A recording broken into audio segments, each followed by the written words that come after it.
Let's see what YouTube says. If YouTube thinks I'm live. Maybe I need to click go live somewhere. I very rarely stream to YouTube. Oh, Twitch streamer. Yeah. Yeah. Oh, there we go. It says it's got good connection. Is anyone in chat? Are people here? Mm,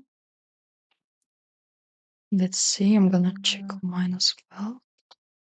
Oh, there we go. Click here to start streaming. Okay, I think everything is in order. So I just have a Nice. button to go live. So Okay. let me know when you're ready. And I am.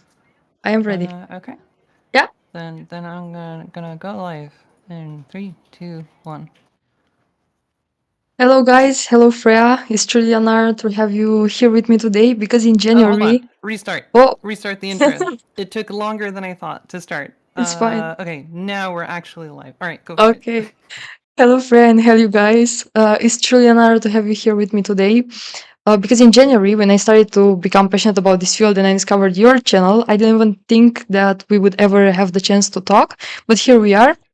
So today we will discuss about your incredible work in game dev and your educational content on YouTube.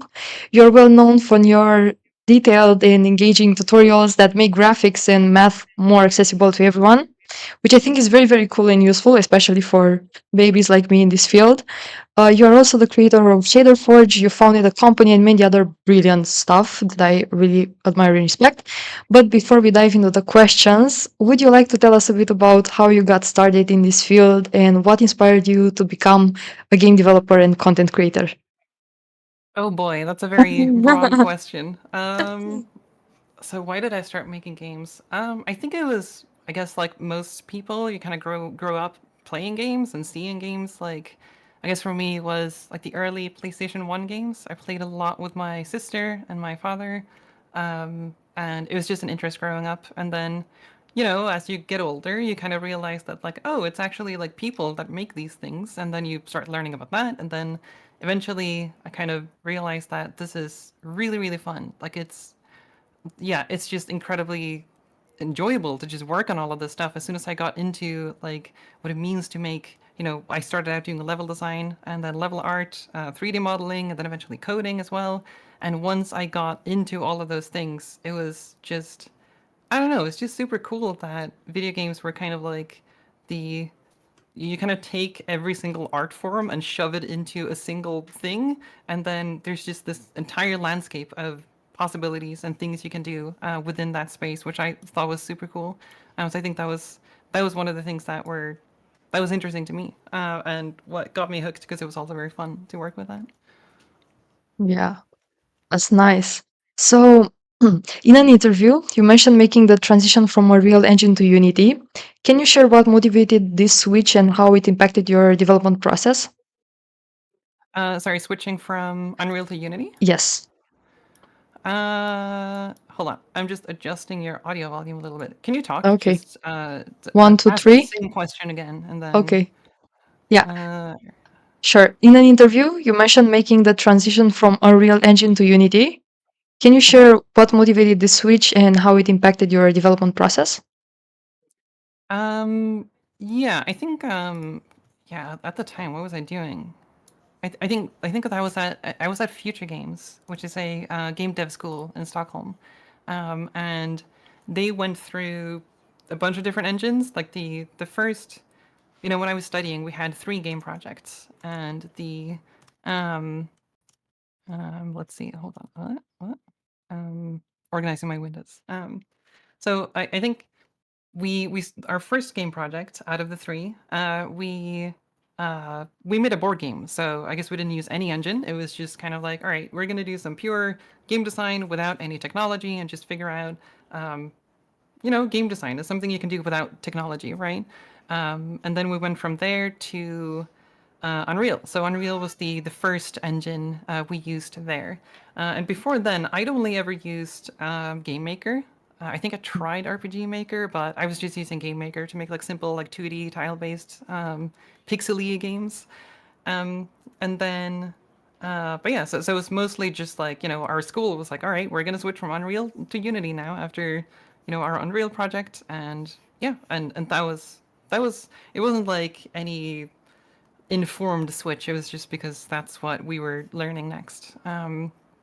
But then, I think what got me hooked with Unity is that this was like, I don't know, when was it? Like 10 years ago, 12 Oh, years ago? How old am I? Oh my God. I it's think fine. so at that time, the Unreal Engine um was not as established as its own engine at that time.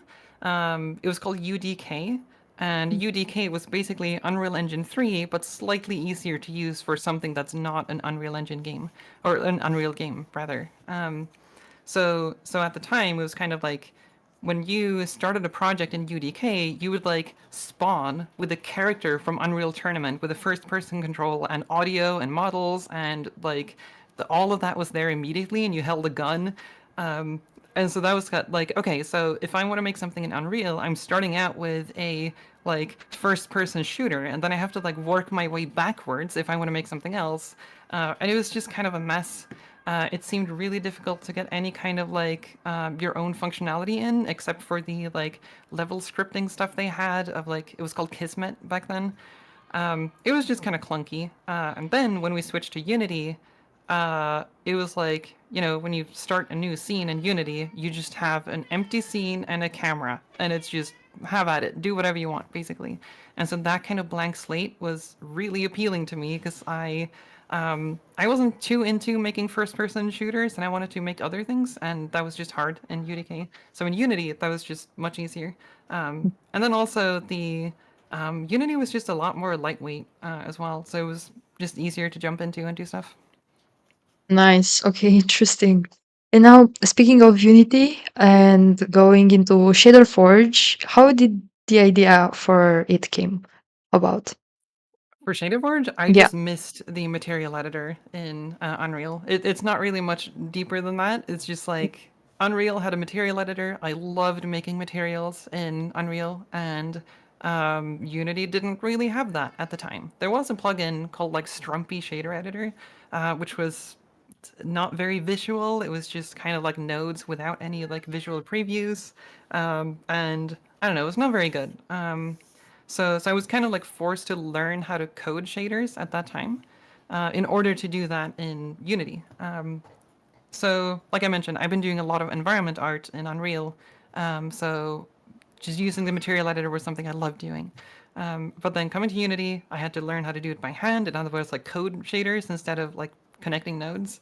And once I learned how to code shaders, I realized that even though I had learned how to do it with code, I was just like, well, this feels kind of stupid. Like, I'm making an incredibly visual thing, but I'm doing it with code, and so I can't really see every step along the way. And so I just missed that a lot from the Unreal Engine. And so I was just like, okay, can I make my own tool like that in Unity? And so started looking into, you know, the um, looking into like editor scripting in Unity. So I was kind of like learning shader coding and editor scripting at the same time, for better or for worse. It was kind of it was a little bit of a mess. I'm not particularly proud of the code base of ShaderForge, but I guess that's always the case with like older projects. But yeah, I just missed it from Unreal, and you know, once I reached a point where like, okay, now it's useful to a point where I'm using it a lot, then obviously then you can kind of see like, okay, this is something that's useful for other people as well. Unity had their own asset store, and I was like, all right, I might as well just try releasing it on the asset store and see how it goes. And it went really well, like surprisingly well. That basically funded the studio that I started afterwards, which Oh, was great. yeah, that's very, very nice to hear. And one curiosity that I have is now let's talk about your early experiences. Could you share how you got into programming and if anyone or anything inspired you? Because I'm also very, very new, as I've told you. Mhm. Like my background is of literature, psychology, philosophy, stuff like that. I literally learned how to program exactly 1 year ago. And I'm pretty new in this field as well. So Mhm. tell me about your experience. Ah, learning programming. Yeah.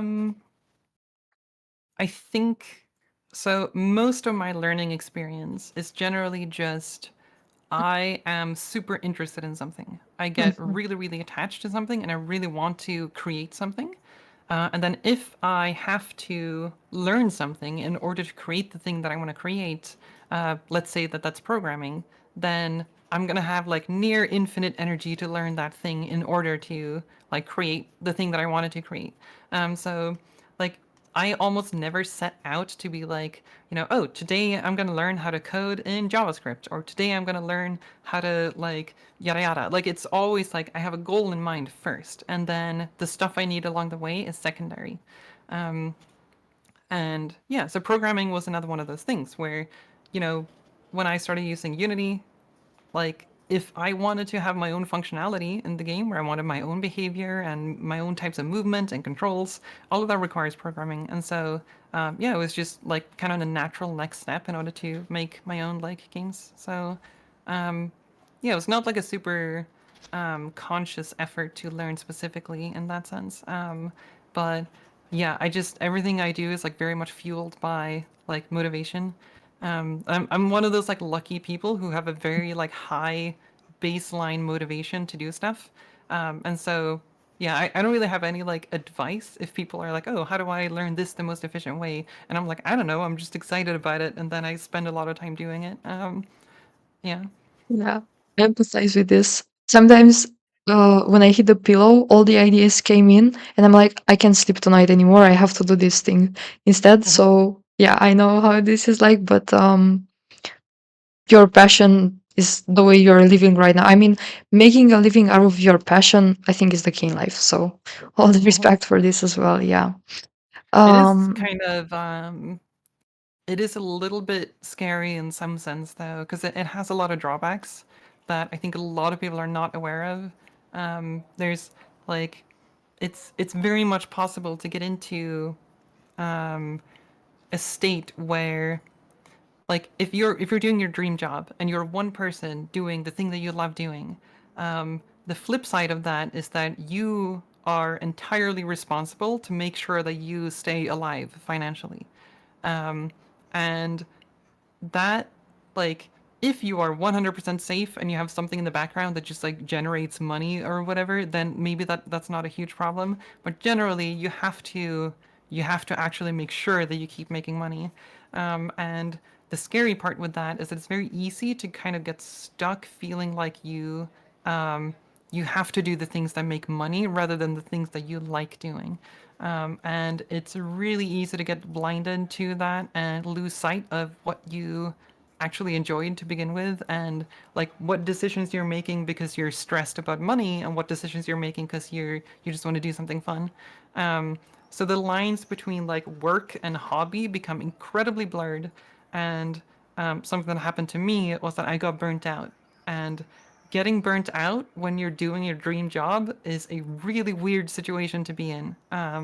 So I would just like caution people that it's not as like rosy as people make it out to be to like do your dream job. Obviously, if you are 100% financially safe, then it's great. But if you're not, then there's a lot of pressure on you, and you have a single point of failure. Like if you're sick for a month, like your business stops for a month. Like nothing happens for a month. And so that stuff can be kind of scary. Yeah.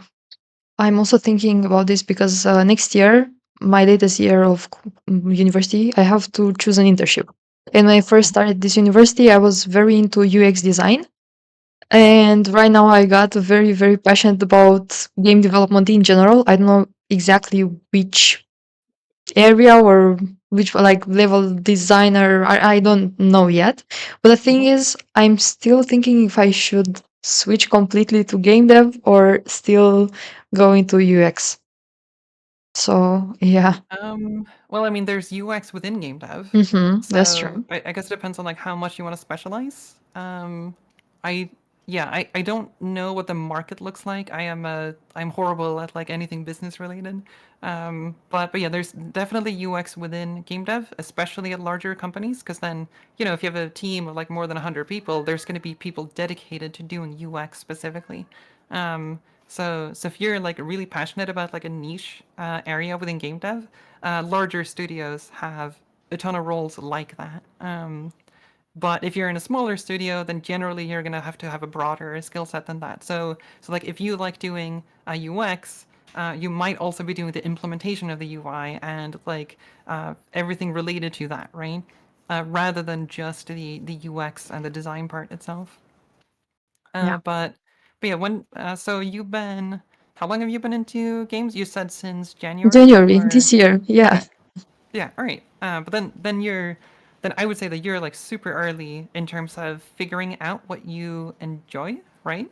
Mhm. And I think at this point, I'm just giving advice because that's what I did. But Thank you. like, I think at this point, what you should do is explore everything within game development because there is so much to it. Like, there are so many different things you can like dive into, enjoy, and do, and like all of that stuff. And so, I would take a very like exploratory approach. Find the things you love doing within games, and if it turns out to be only UX, or if it turns out to be like only systems programming, or if it turns out to be like doing 2D art or 3D modeling, like there's so much there, and exploring I think would be the priority if you want to have some certainty about like what you want to do next. I guess that depends on time pressure and whatnot, but yeah. Yeah, thank you very much. This is also why I opened up the YouTube channel. I was like, I want to meet people in this field and I want to exchange thoughts and stuff like that. So Mhm. thank you very much for being here as well. So you've Hold worked, on, hold on, hold yeah, on. sure. Thor. Okay, I'm gonna pick up Thor. Sure.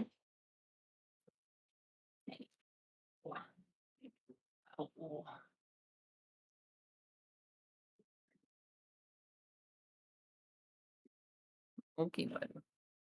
Okay. He does not want to be here.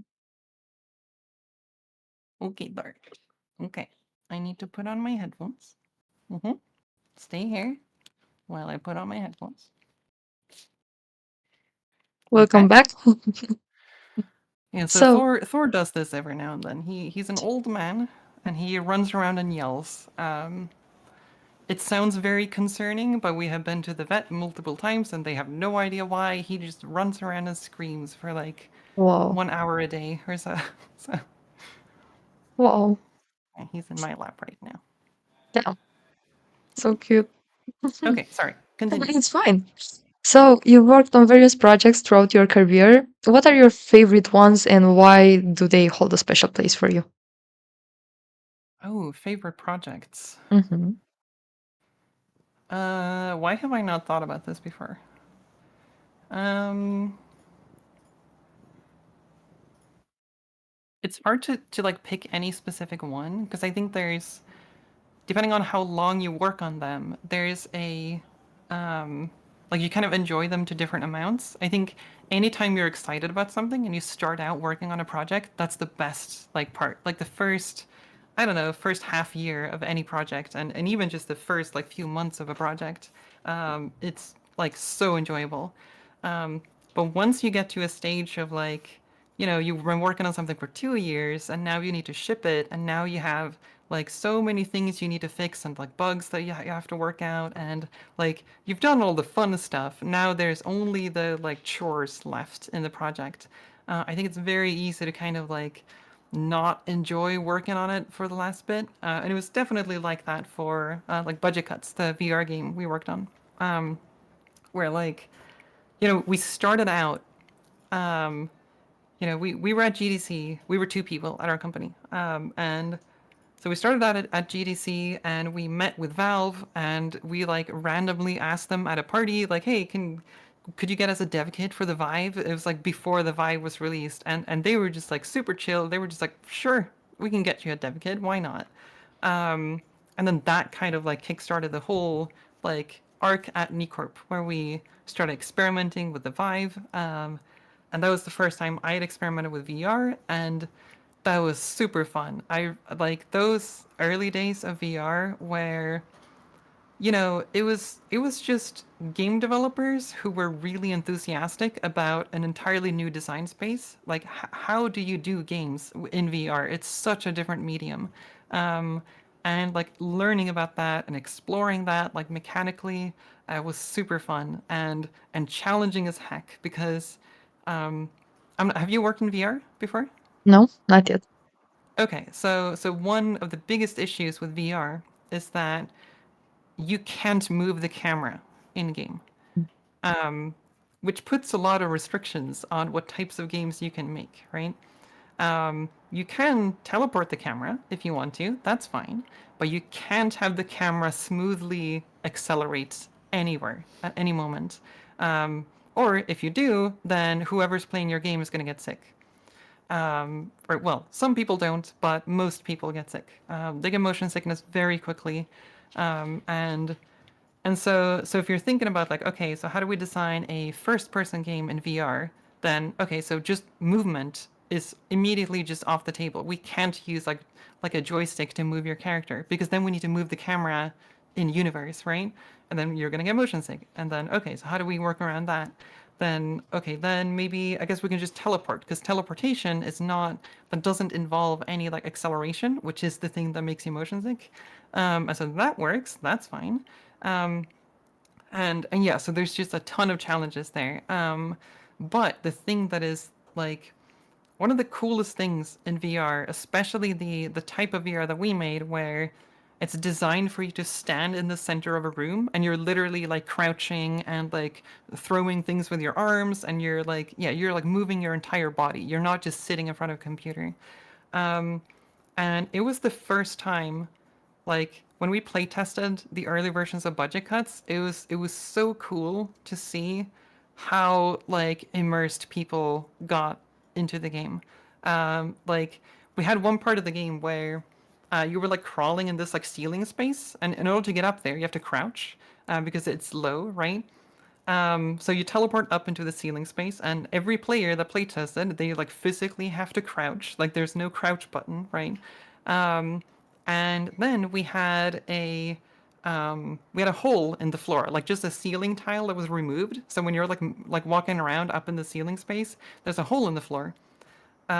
And I swear to God, 9 out of 10 playtesters try to look down the hole in the floor. So they hit the headset in like on the physical real world floor, trying to look down the hole in the ground.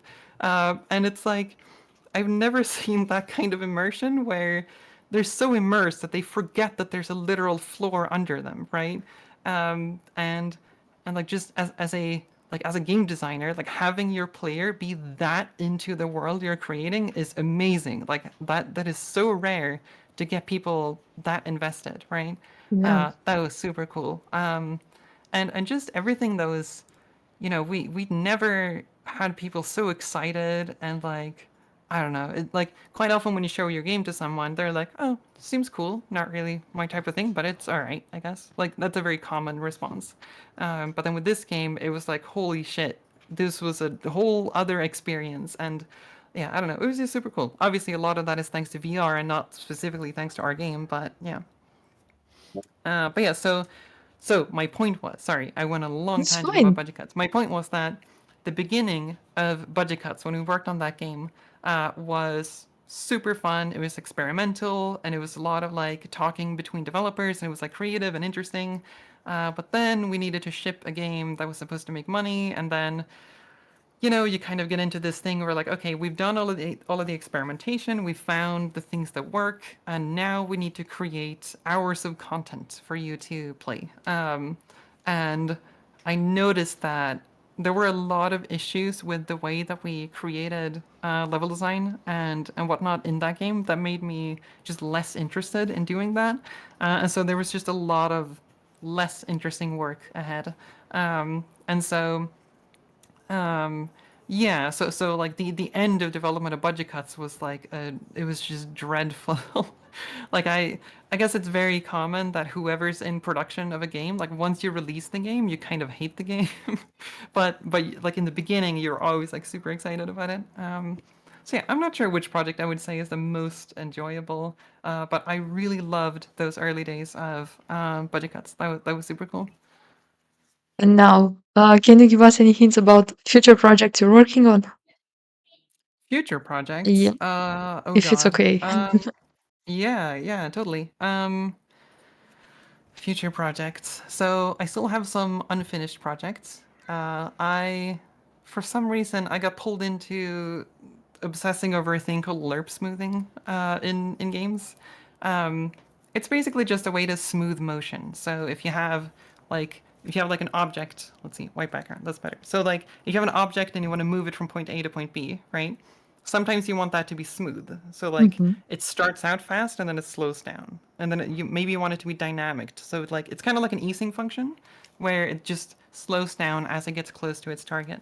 Um, there's a trick in game dev called lerp smoothing, where it's just a simple lerp function that you shove into an update loop, and then you kind of get that behavior, and it's very easy to remember and implement and all of that. But the way that most people implement it is not frame rate independent. So if you have like lag spikes in your game, or if you're running it on like a low end device, the smoothing, the approach speed is going to be different depending on which platform you're doing it on, and this kind of like tossed me into like a huge amount of research into like differential equations, because I hadn't learned those before, and so it just turned into this huge thing where I started like working on a talk, which I did. That's on my YouTube channel. The talk is called "Lerp Smoothing is Broken." If you want to see it. Make sure to Um, check it, guys. uh, and then right, and then I was gonna also write a blog post about lerp smoothing, because not everybody likes videos and talks and whatnot. So I was like, all right, I'm just gonna write a blog post, and then the blog post exploded into a huge project as well. I'm very bad at scoping, and so it just grew out of control. But it is like I think the I think the blog post might be how finished am I? I don't know, maybe like 80% done and 90% done. So I'm just like, yeah, it's just like I'm sort of stuck to some extent, because I don't know how much I want to include in it, but I'm almost done with it. Um, so I have a blog post about lerp smoothing coming up at some point. And then I'm also working on a 3D modeling tool in Unity. And so that's a huge project as well, but I recently got past a like big hurdle in one of the like silly asset management import export procedures in Unity. There's a lot of quirks around that, and I recently got past that, and so now I'm back to working on that again. I don't know when it's going to be done. It's a very like big undertaking to make like a 3D modeling tool, but I made a lot of progress on that, and so we'll see whenever that's going to be finished. Yeah, congratulations. I will make sure I'll check it out and keep an eye on your channel and your vlogs as well. Mhm. So, another curiosity that I have is that if you have any particular people or content creators who inspire and motivate you on your professional journey. Uh, do I? I don't think I have any like specific content creators. There's definitely been certain works from people that have inspired me. Like there's games that I've been inspired by. Um, Like, like early on in my career, or like even before my career, I guess, like the Oddworld games, the Oddworld, Abe's Odyssey, and Abe's Exodus. They were like PlayStation 1 games. They are platformers, but not really the arcade style platformers. They're more in the category called cinematic platformers. Um, so those are, um, yeah, those games were hugely inspirational for me in the beginning. And then, uh, like, there were a few, like, I know that, I don't know how to pronounce his last name, but Alex Vlachos at Valve released a really neat paper. It's like a tech art paper about, like, it was about encoding roughness values into the mid levels of your normal map, which I think is a really cool idea. And like it was also about like anisotropic specularity stuff and like filtering specular reflections specifically for VR. It was a really cool paper, and I think that paper in particular was, um, I think that one sort of like unlocked a new way of thinking about stuff for me, which I really liked. Um, like I don't know, like if you've gotten super into shader programming, but shader programming and tech art in general is one of those fields where the deeper you get into it, the more you can see all of the possibilities you can do, and you start like blending together concepts that you might not have thought of as the same. Um, like um, Like, for example, if you want to remap a value range from, like, I don't know, I have a value between 0 and 5, and I want to remap it to, like, 120 and 200 or whatever. Like, that remap function that you might use in programming, that's actually the same function that you use in Photoshop when you do levels adjustment. And it's very similar to a compressor if you're doing audio engineering. And so, like, you start seeing a lot of connections in the how data relates to visuals, how that relates to functions and operations in a way that I think no other field in game development really lets you do. Um, and yeah, so like, I think that's why like a lot of the content that I've done is very like centered around technical art and to some extent mathematics, at least the last like 5 years. Um, but yeah, a lot of people are mentioning Three Blue One Brown in chat. That was definitely an inspiration for my math animations. So yeah. Thank you. Um, Noted. mhm. Yeah, you wanted to say something else? Or Some other no, inspirations? I thought you Or wanted to continue your idea. what do you mean? No, no, No, it's no. fine. I We think I can, think I, I yeah. think I'm good. Yeah. Okay, okay, yeah. So, I saw a few comments on my channel that people are very anxious when it comes to recording themselves while doing game development in general, like creating a game from scratch or stuff like that. Do you have Mhm. any piece of advice for those who would love to start a YouTube channel but don't really feel like it at the moment? Mm, hmm. I think that would depend on why you want to start a YouTube channel and why you want to stream. Um, Mhm. because I think there's um, it takes a lot of work to have a like if you want to have a sustainable income doing Twitch or like YouTube streaming or even just YouTube video creation, that is very difficult. Like I'm not even making a living with my YouTube videos. Like I most of my income is from Patreon and the Unity Asset Store. Um, it is definitely not from YouTube. I cannot make a living on YouTube, even though I have videos with millions of views, right? And so it takes a huge amount of investment to have any of these platforms be like financially sustainable. But if that's not your goal, then that might be fine. Like if you just really enjoy making videos and you really enjoy um, like making videos on YouTube, or you really enjoy streaming, or you enjoy the interaction with chat, like maybe it's worth it anyway, right? Um, and so yeah, I guess I would say it just depends on your goal. But if you're expecting it to be easy to kind of make it on Twitch or make it on YouTube, it is absolutely not. And you can definitely fall into this trap where like you focus a little bit too much on the entertainment side of things where like oh shit, I have to be entertaining at all times if I'm making a stream, right? Like I if I'm streaming while working on my game, I have to work on the interesting things inside of the game. I can't just work on the boring parts, right? And then you fall into this trap of like you're no longer working on the thing that you want to work on, you're working on the thing that your audience wants you to work on. And that removes a lot of focus on the game itself. So yeah, I think I would be careful with how you approach that kind of thing. But it's fun if you enjoy it, right? So I think if you don't enjoy streaming and if you don't enjoy making videos on YouTube, I don't think you should do it because there's not really much of a reason for it. But if you do enjoy it, then obviously there's more of a balance to be figured out there, I think. Okay, thank you. A very popular topic nowadays, AI, of course.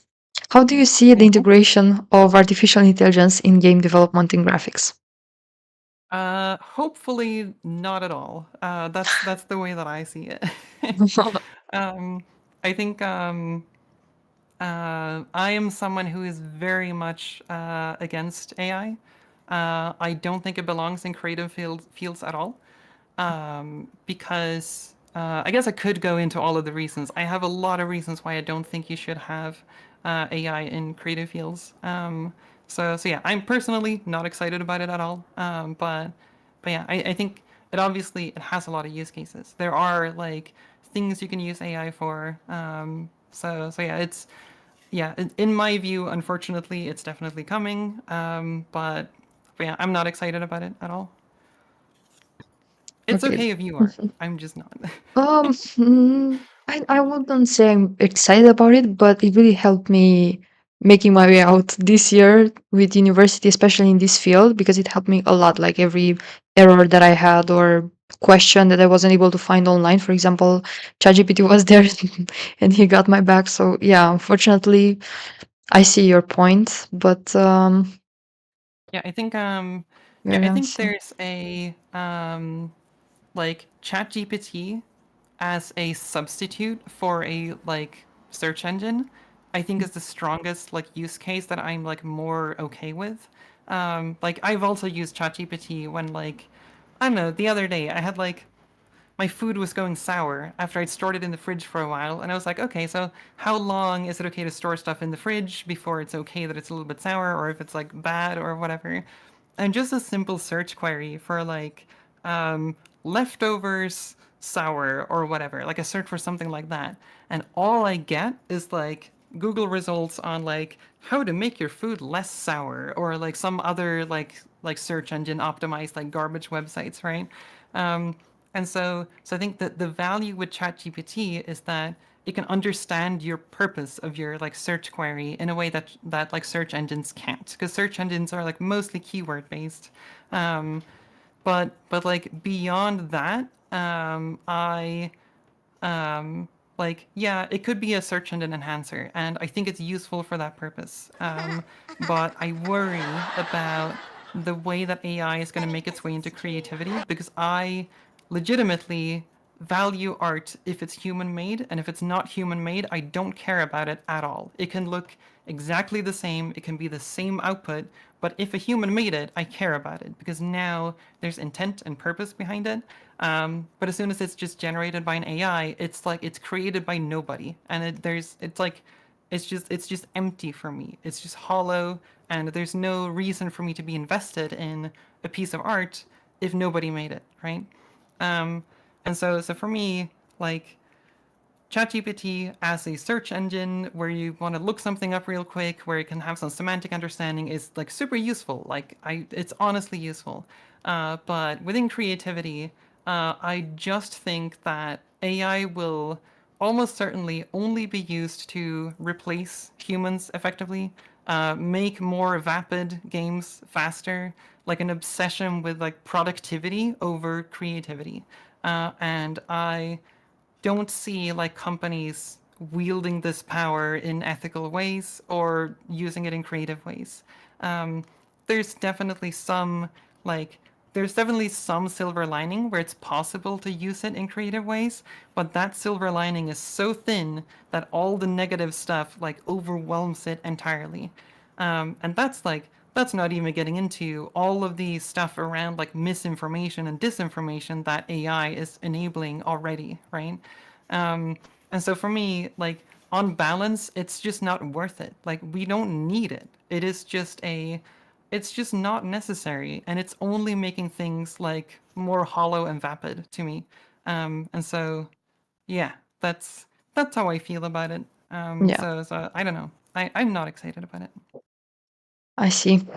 Yeah, I'm also a bit scared about it, even because I said I was passionate about, and I still am passionate about psychology. It terrifies me a bit.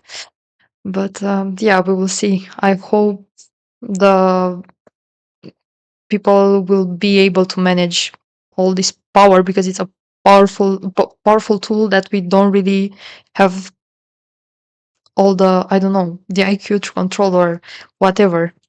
Yeah.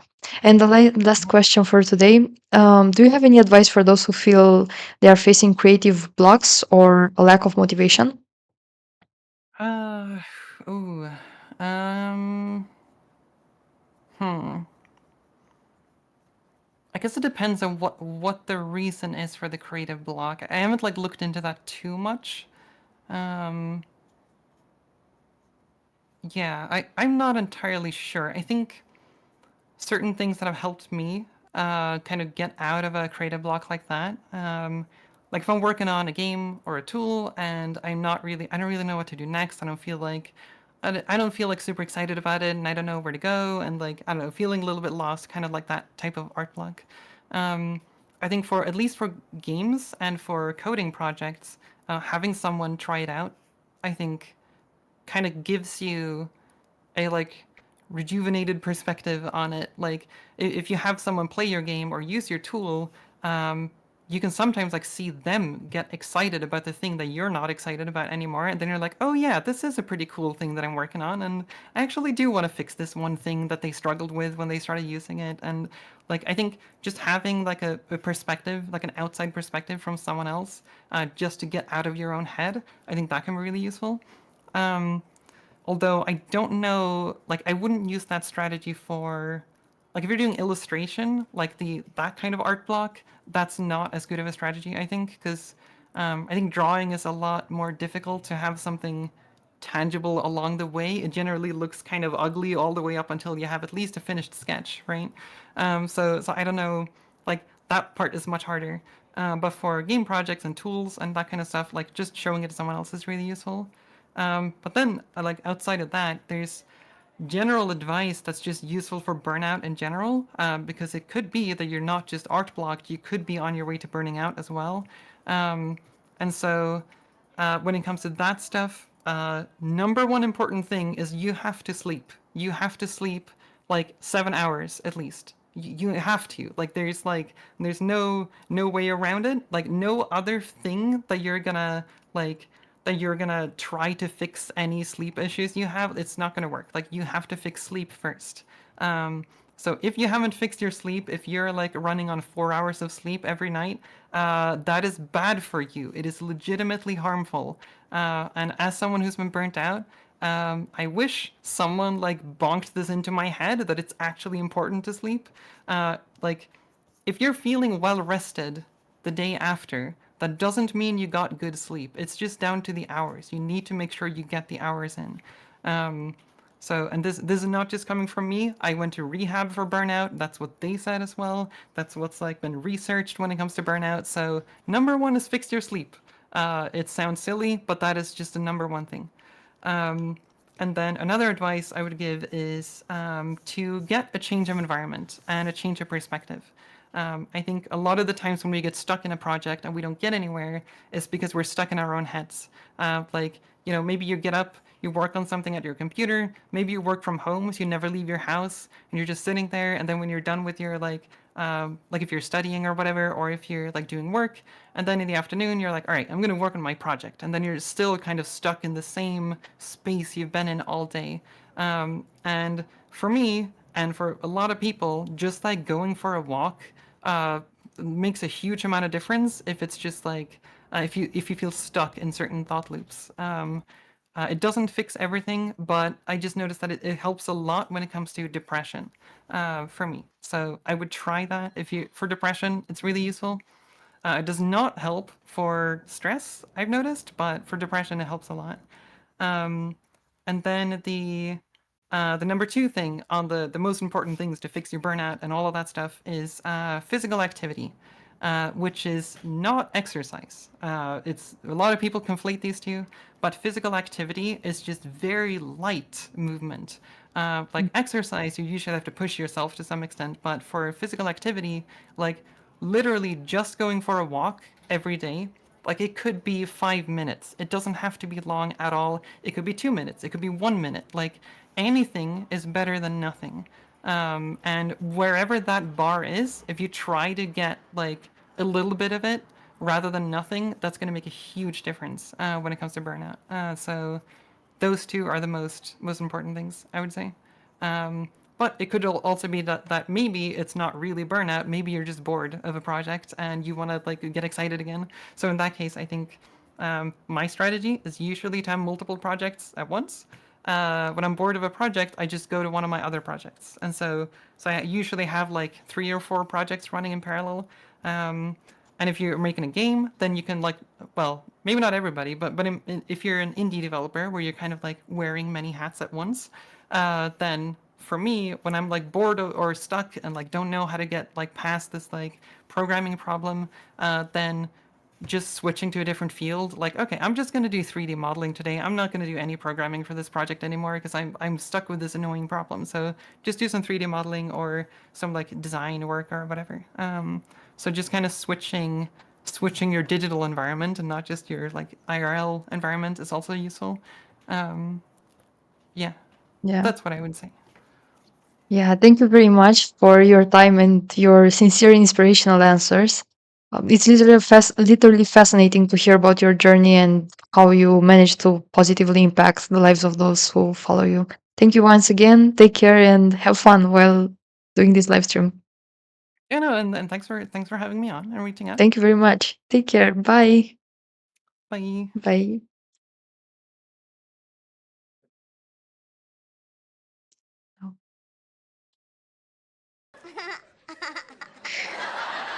So, It's funny because it's true. hi guys. This was it. Let me check if the live stream works. Um, and now we're gonna read your comments. Just let me check the live stream.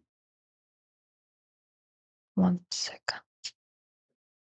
Okay. I think you've heard And it. then you kind of get that behavior switching to a different. You heard it well. That's great. It's funny because it's Okay. Yeah, so it works. It works perfectly fine. Nice. Okay. Now I'm gonna read your comments and I'm not gonna display them yet. But what I can do, maybe I can put them here. Give me one moment. I'm just gonna chat with you right now. So this was the interview. I am so excited, and you don't have any idea how nervous I was while I did that. It was literally the first time ever in my entire life when I did something like this with someone with that many subscribers and stuff. Like I'm literally shaking. I will on my stream. Thank you very much. Okay, so she's gonna answer these questions on her live stream as well. Maybe we can actually watch her live stream. Like, why not? Right? Let's check her channel. Let's go.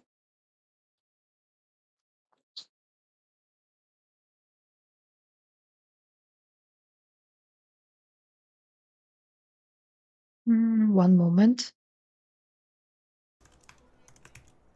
Okay. So, hold on. Now I think you can see me right. Okay. Okay. Yeah, let's see. Questions. Will you have the Blender conference this year?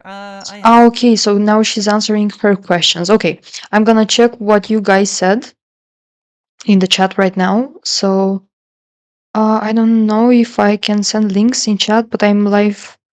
Oh, she's live here. Okay, thank you. Thank you so much for being live here. Uh, I have no plans of going to the Blender conference. I haven't used Blender that much. Hold on, it's gonna be very weird if she's gonna watch my live stream and I'm gonna watch hers. I think, like, I feel like. Anyways, I'm gonna check them very fast. Hi, hello everyone. Hello JJ. Hello the Vloggerio. The Vloggerio says, who does that? Only a trader downgrades to Unity? What do you mean? Don't say that. Come on. I think she's a millennial too. Yes, she can do trigonometry math for verticals and low level computer graphics are real unless she's an engine editor. Really hard to do or impossible. Hello. What engine did you use? She used Real and now she's sticking to Unity. Okay, now I'm feeling scared. Why, JJ? Freya is using Unity. Both are using Unity. Yes, UX in game dev sucks. Why? I do have experience in programming, been developing mobile apps using React Native. I'm practicing Unity and Unreal, hoping to land a job as a game dev too. Hello, Loki Loy 14. I'm glad to hear that. Do some companies still accepting people like me? Maybe she's gonna answer your question, I think. Okay. Let's see. Why all game dev have cats? I don't get it. Even I do. Because we are staying a lot. It's inside. We are all inside. Dude is going crazy after listening to all those live coding sessions she does. Yo, hello, puzzle maker.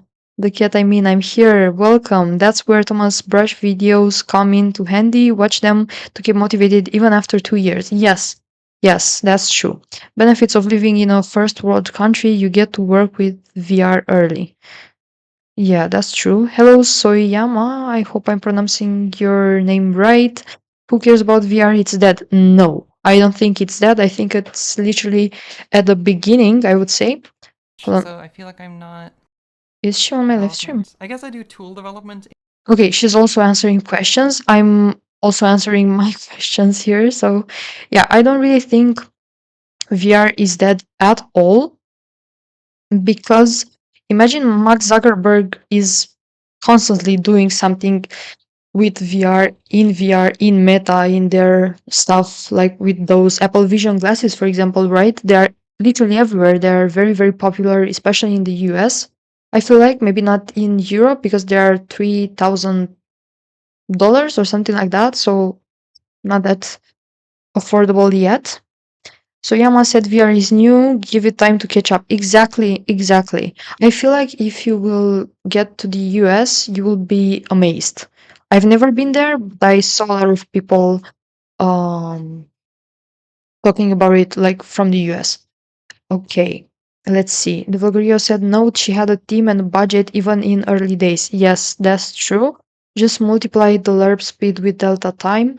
Emon Perihar said nice. Suyama said she has really good math videos. Yes, indeed. Shopman, hello buddy. The Vloggerio, yeah, she's too big to mention. She is the inspiration herself. That's true. Exactly. And I'm literally honored that I had this opportunity to talk to her and to answer her questions. Like, it's truly amazing. Colorful shaders make a level look great. Good materials. Yes, that's true. Imagine a game without colors or shaders or whatever. It would be literally, I don't know, very sad. A very sad game that I wouldn't play. To be honest, joined because I saw Freya in the title. Thank you, and I hope you joined for her and you stayed for me. If not, it's fine. I really appreciate the fact that you've been here. She knows a lot. She does. She imagine um even herself she asks herself literally how many years of experience she has in this field. She has a lot. She built Shader Forge, which is the thing for shaders in Unity, and she built it in 2015, so 9 years, almost 10 years ago. Okay. Yes, that was a great question. I don't know exactly which one because now, of course, I closed the call and there's a delay, but I'm glad I asked something that you would be also interested to hear. I guess she inadvertently mentioned yeah, is because she's the older generation. Use anything that makes your work faster. Listen, you are saying that it's because she's the older generation. Okay, fine, whatever. But I feel like her soul is so young and she has a lot of life. And you saw how much energy she had, literally, in everything she did. I was completely amazed. Hold on, I just remember that record the whole thing and now I want to close the recording itself because I will make a video with this interview so you guys can watch it, rewatch it without any interruption or whatever. She was so humble. She literally is. We talked a bit before before turning on the live stream, and she literally I told her that I didn't even expect her to answer to my messages because I approached her on Twitter and I was pretty shocked by the fact that she answered. And when she told me that she's interested, I was like, oh my god, there's no way. And I got very excited. Like the day she answered my comments, I was in heaven, literally. Human made AI, that's true, but we don't know how this is gonna turn in the future. I felt relief. I'm glad to hear that. If human made AI and AI made that thing, the I get amazed. Uh, Oxyl said, I think AI is needed. Hold on. To make games that people really want to play. To be honest, I think in 20 years will games be over 95% done by AI. and only the arrangement part will be done by humans. Yeah. You know what? I also felt just a bit bad about the fact that I'm using AI. I don't know if a lot, but I'm using AI in my projects because I have to say I don't really have experience in programming. So for me, it's a bit hard to figure out how I can do stuff myself. So yeah, this is why I'm constantly jumping back to ChatGPT. How can you go for a walk, fix your sleep, eat well, be creative, stay motivated, and be a game dev at the same time? I don't know, but she can. Ironically, I think it will be the opposite. The arrangement and level design can be something that AI can do really well.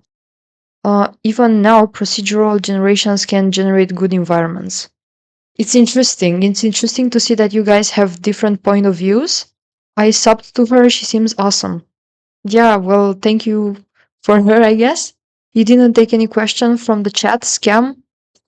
Because she will. She will do that. So I will on my stream. See, like she will. Thank you very much. How did you manage to interview her? You did the impossible. I did, I know, right? Thank you. I don't know if I can send links in chat, but I'm live here. She is live here.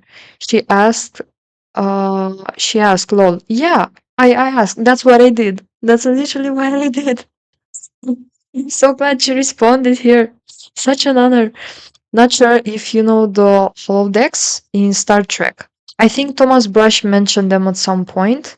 The holodecks are like game engines. Humans just decide what they want in it. I think game development will be very similar in the future. Yeah, maybe. So, which engine are you using now? I know you tried different engines. Yes. Stay tuned because a new video will appear next week or in 2 weeks from now. And it's literally the conclusion of my favorite engine. Like I'm gonna tell you guys which one is my favorite engine. So yeah, okay. Now what we are gonna do, I'm gonna activate the chat. So I hope I will be able to see your comments on my screen. And I'm gonna open her live stream and we are gonna watch her live stream together. Maybe there's gonna be a lot of interaction. Okay, let's go to I hope it's gonna work. Just give me 1 second.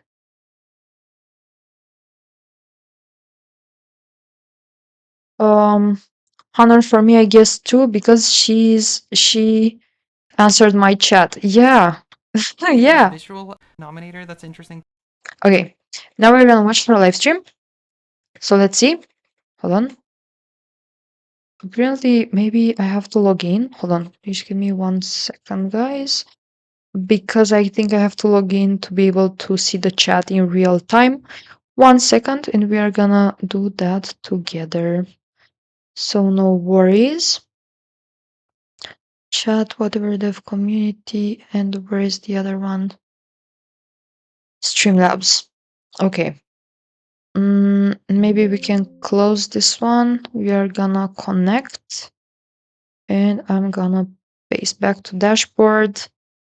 Let's go chat box. I'm gonna copy the link, copy, and then just settings. Come on. Widgets and paste. Create. There we go. I've created the chat. I hope we will be able to read your comments. And now let's get back to her live stream. Oh my gosh, she has so many questions. Who are not super into math class is that math is useless Do we have something else? No, not yet. Okay, fine. and it's meant for people. Did she say anything though? Again, sure. It would depend on what you. Oh, your subscribers progress bar isn't synced, I guess. Maybe not yet. Maybe I should remove it. The thing is, it takes a while for it to load. You know what? I'm just gonna sub gold bar. I'm just gonna deactivate it, maybe. Anyways, yeah, it just doesn't load yet. But sub gold bar, there you go. I think it's better this way. You want to. Now let's see if she said anything about the interview itself. Was important. All right. I'm gonna do a short Q&A, I believe, depending on what time Okay, let's watch. my like productivity drops, and it just takes a long time to get things done. And that's kind of bothers me, and I don't really enjoy that. And I think, By the way, the vlogger, thanks for letting me know, buddy. yeah, I mean, obviously with the cataclysm of Unity, like I started looking into alternate tools. Um, I, yeah, I don't know. I might at some point. If Unity collapses entirely or whatever, then obviously I have to. But like, unfortunately, Unity is still a really good game engine. And Yeah, it is. I'm not gonna give you any spoilers. You have to watch the video that's gonna appear next week because I'm gonna talk about the engine as well. like, maybe if you're a student or you're a hobbyist in general, it's kind of easy to switch engines. But if you're like a game developer and you're in production, or you're a tool developer like me, and you have your entire production pipeline in Unity, like, I don't know, that like there's a reason Unity is popular, and that reason is because it's incredibly powerful and it's really, really useful to make games. That's And true. as much as I hate a lot of aspects of Unity, the company, the engine is still good. It has problems, just like every single engine, including Godot, including Unreal, including like Vivi or whatever you're using. There's always problems. And I think for me, I'm just like, I'm kind of I'm kind of tired trying to like focus on using the most moral engine at this If you guys have any questions, you can drop it in the chat. We can discuss. point. This might just be an age thing. I don't know, because I'm just like I'm like I enjoy using Unity, and I want to enjoy living life, and I don't want to torture myself like having to learn new things all the time because Unity made a fuck up in their marketing like this month or whatever. Like I don't have the energy to do that. I don't want to focus on that. I want to focus on making projects that inspire me, that is fun for me, that is like I don't know, things I enjoy. And I think I should focus more on that. And so as much as I would love to like if I could just like take my entire history and just like be as proficient in Godot instead, that would be great if I could just do that. But yeah, I don't know. I can't do that. That's not a thing that's possible. So for now, I'm using Unity. Yeah, I'm just gonna stick around as long as it lives. And if Unity disappears, then I will have to do something else. But right now, I'm sticking to Unity. Do the change of environment in the workspace only applies to changing your working location? It's not just changing your working location. I think like when it comes to change of environment, when you're like mentally in a loop, I think it's just any kind of change, really. Like it's such a trope to just like, oh, if you're feeling bad, just go for a walk, or maybe you can travel somewhere or whatever. Like it actually does work for certain types of issues that you might have, and being stuck in a like depressive loop in your head, it's really effective for that. I've had multiple moments like that where I was stuck in that mindset, and then all it took for me was to I went to a conference, and like during that conference and after that conference, I just felt like a whole new wave of inspiration just hit me. Like I was so stuck in like feeling stressed about my project, feeling stressed about like living up to all of the expectations that are mostly imagined for me, and like keeping up with my projects, and like, oh shit, I haven't updated shapes for a long time, and I'm like falling behind on that, and like, and then the whole like Unity cataclysm, and I'm like, ah shit, I should use Godot. In a real, you can do much of the computer graphics techniques or trigonometry in a low level.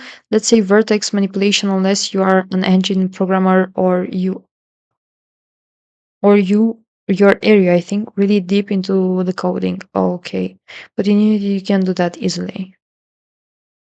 Yeah, as I said, I don't really have that much experience with Unreal. You saw literally my experience with it in the video. That was my first time. She has a lot of computer graphics maths which are almost impossible in Unreal.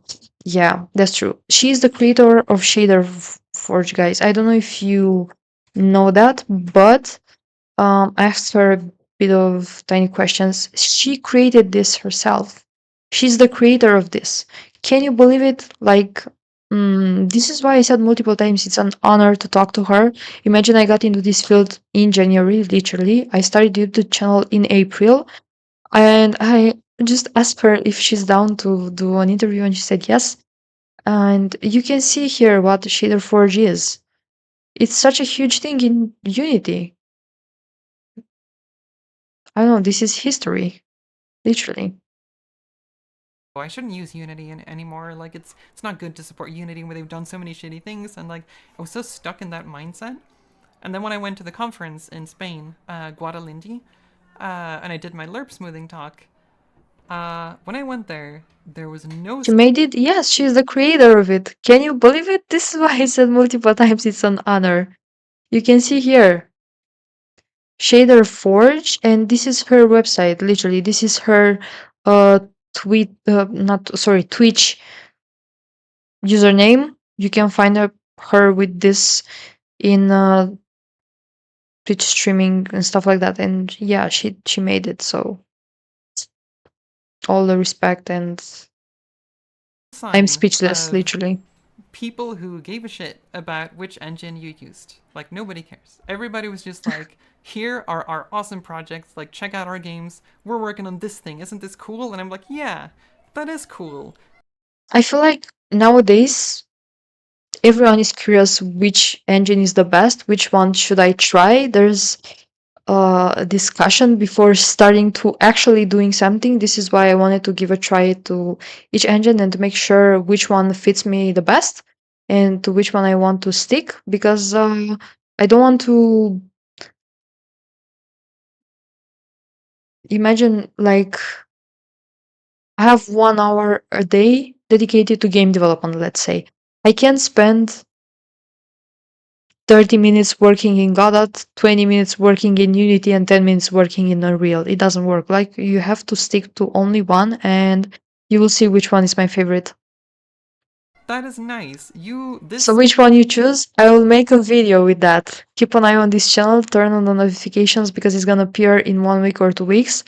From now, maybe even 3 weeks, I don't know exactly. It's recorded already. I just have to edit the video and post it. So maybe the edit is not gonna take that long, but make sure to keep an eye here. Group of people, you are all focusing on the things that matter. In other words, the creative arts that we are all like engaged in. Maybe I and can like say something. that was Hold on, I will skip and I will also comment something here. You're choosing Unity if it wasn't obvious in this generally don't video. get that much. I'm not gonna say anything. Hold on. Game dev feels more mishy-mashy, other stuff tends to be much more modular. Yeah, I've gotten that impression too. Design patterns aren't used as much in game dev?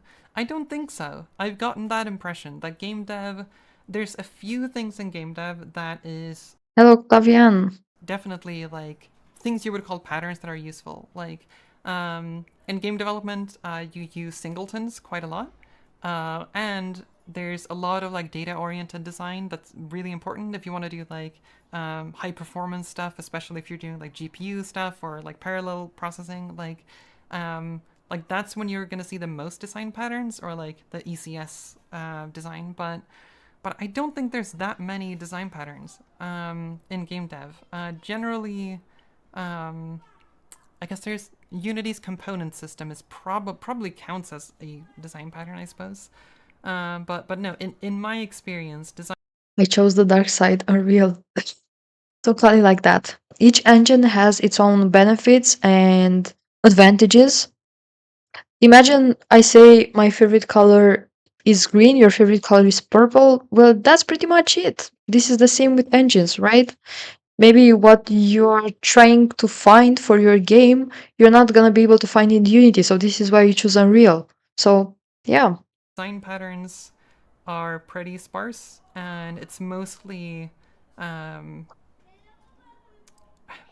say that, but my experience is mostly in small teams. I'm sure it's different in bigger teams. If you're like working at a AAA studio, I'm sure it's going to be much more restrictive and much more rigid than it Thank you is for the in smaller likes. teams. But in smaller teams, like nobody really cares that much. Just if the code you write gets the thing done and it's performant enough, you're good to go. Then you can move on to the next thing. And I think part of that is also because game dev tends to be kind of iterative. Like you don't really design everything up front and then you just make it. In game dev, you tend to have to change quite a lot. And so I think in game dev, at least for me, I tend to prioritize readability quite a lot. That it's like easy to understand the code that I'm writing. So if I come back to it later, I can just understand what I wrote like a year ago or something. Readability is important to me. I have a tendency to refactor pretty aggressively. And so if I notice that I Why do I see similarities in YouTube glasses, headphones, maybe hair color? We are living in a matrix. This is so funny. This is so funny, I swear. I don't know. Actually, yeah, I also found it interesting. Glasses, yes. Headphone, not there yet. Hair color, hmm, kinda. had a Yeah, design it's for my fun. code that was just bad, then I just refactor. But that's something that's easy if you're a solo dev. It's harder if you work in a team.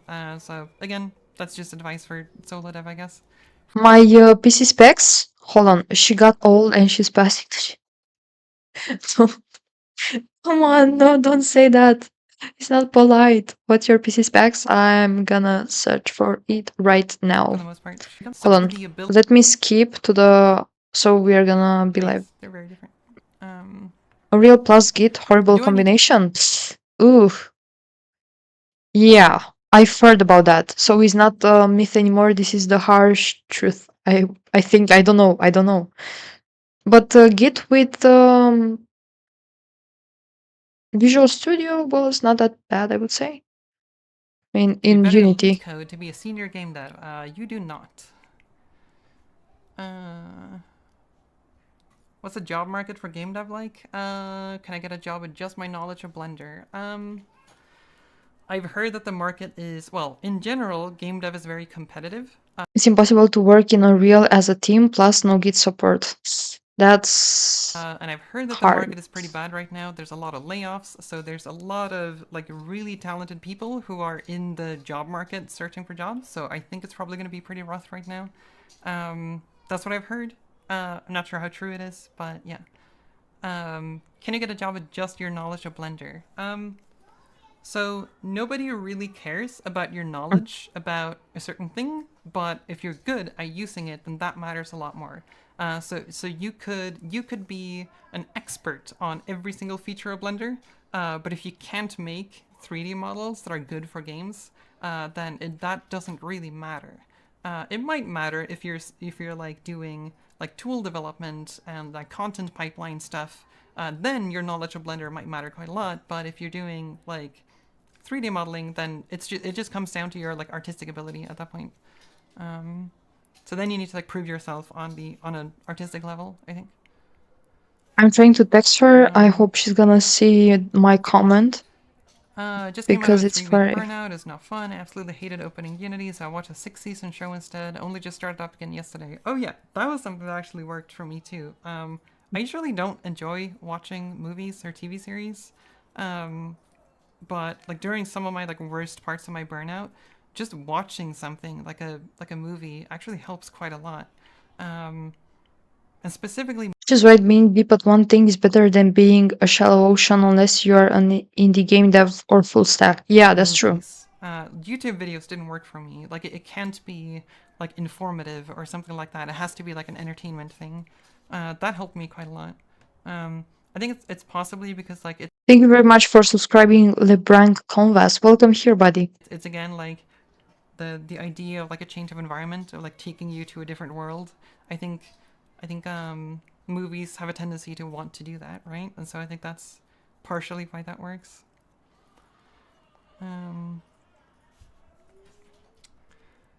Okay.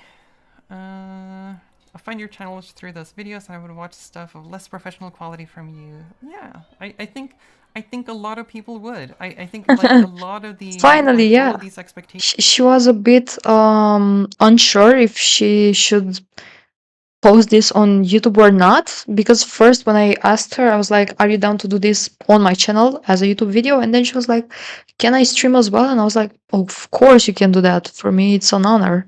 are they're all in my head. It's just me putting pressure on myself, and then I just like stop making things because I worry that I need to live up to my own expectations. But my expectations are just too high. Like there's no like why? Yeah, yeah, that's true. I think it's like an insecurity thing. I think Mm-hmm. if I make something that's not living up to the bar that I set, then I think I get insecure about it because then Someone asked your PC specs. Yes, that's true. Sorry. I'm trying to text her, and then I promise I will paste the PC specs. Okay. as soon as people point out that like, oh, you should have had an animation for this in the YouTube comments, then I'm like, I know, like I know I should have had an animation for that. Why didn't I make an animation for that? I thought about it while making the video. Why didn't I make an animation for that? I have to animate everything. Everything has to be perfect, has to be great. Like that's where my mind goes. And it bothers me when like I get shitty YouTube comments who like I don't know, those comments that are like just kind of shitting on you and telling you to make everything better, and like I don't know, I have all of this in my head. um like yeah, I don't know, it bothers me. I know that I shouldn't care. I know that a lot of those comments are from like actual children, and like why should I care about the opinion of like a 14-year-old who wants to be edgy on the internet? But like there's no way for me to tell that, right? So like I just see like a flood of comments, and then every time something is repeated too much of like the for my talk about multiplying vectors, like it was kind of fun in the beginning when people pointed out that like, oh, it should be snail cats squared. It shouldn't be like snail cats when you multiply 3 snail cats by 2 snail cats. Like, sure, like that's kind of funny at first, but when you get that comment over and over and over and over and over and over again, and it just never stops, it's like people make those comments I'm gonna paste my PC. I hate this too. You should completely ignore the opinion of some Randy on net. Yeah, that's true. before I'm reading gonna paste the PC specs right now. Just give me a few moments, guys. any of the other comments. Like, it's the same thing on Twitter. People reply without reading the rest of your thread or reading the other replies. People just like throw stuff at you, and you just have to take it, and like Accept this. it Yeah. just bothers me after a while. Like it really gets to me, and I don't know. It's annoying. I don't like that. So I don't know. Maybe it's just like I just shouldn't read comments. But Thank you very much for subscribing. Funny because it's true. I wanna be aware of what my audience thinks of me without getting like trapped in like negativity bias and like getting stuck in like thinking about a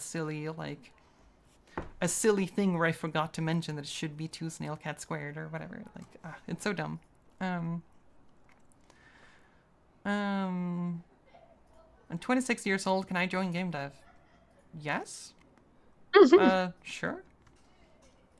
I can't see why you wouldn't be able to. I mean, anyone can join game dev. It's just a matter of like what the market looks like, where you live, where you want to work, what kind of skill set you have. Yeah. So like, age doesn't matter when it comes to something like this.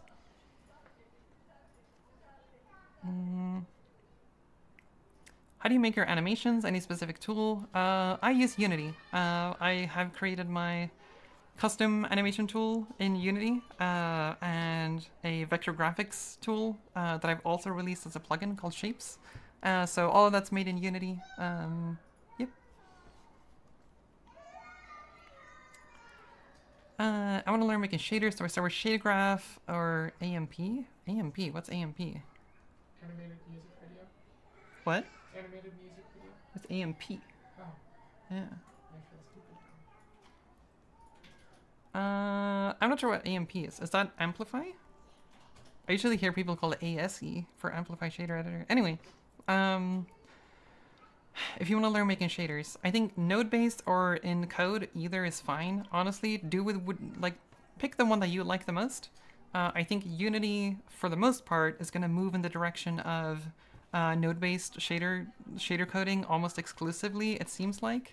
And so writing shaders by hand is probably going to get more and more outdated. So if you're using Unity, then just use node-based editors. There's not really any particular reason to do it in like shader code, unless you specifically want to do like compute shaders and like GPU processing. But if you want to learn shaders for games, like visual surface shaders on objects in the world, then just use a node-based editor. Like the concepts are pretty much the same. It's just a different interface. Yeah. Jalik, thank you for subscribing. Okay. Let's see. I don't know if I'm probably answering questions much slower than questions are coming in, right? Let's see. Where's the bottom? Okay. This person is spamming. How do we do this? Do I do timeout? Do I do hide user? Or do I... let's just hide the user, I guess.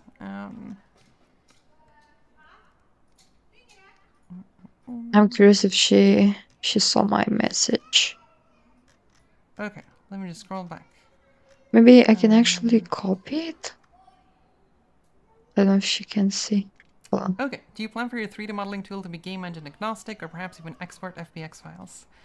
Hold on. So I haven't fully decided on this yet.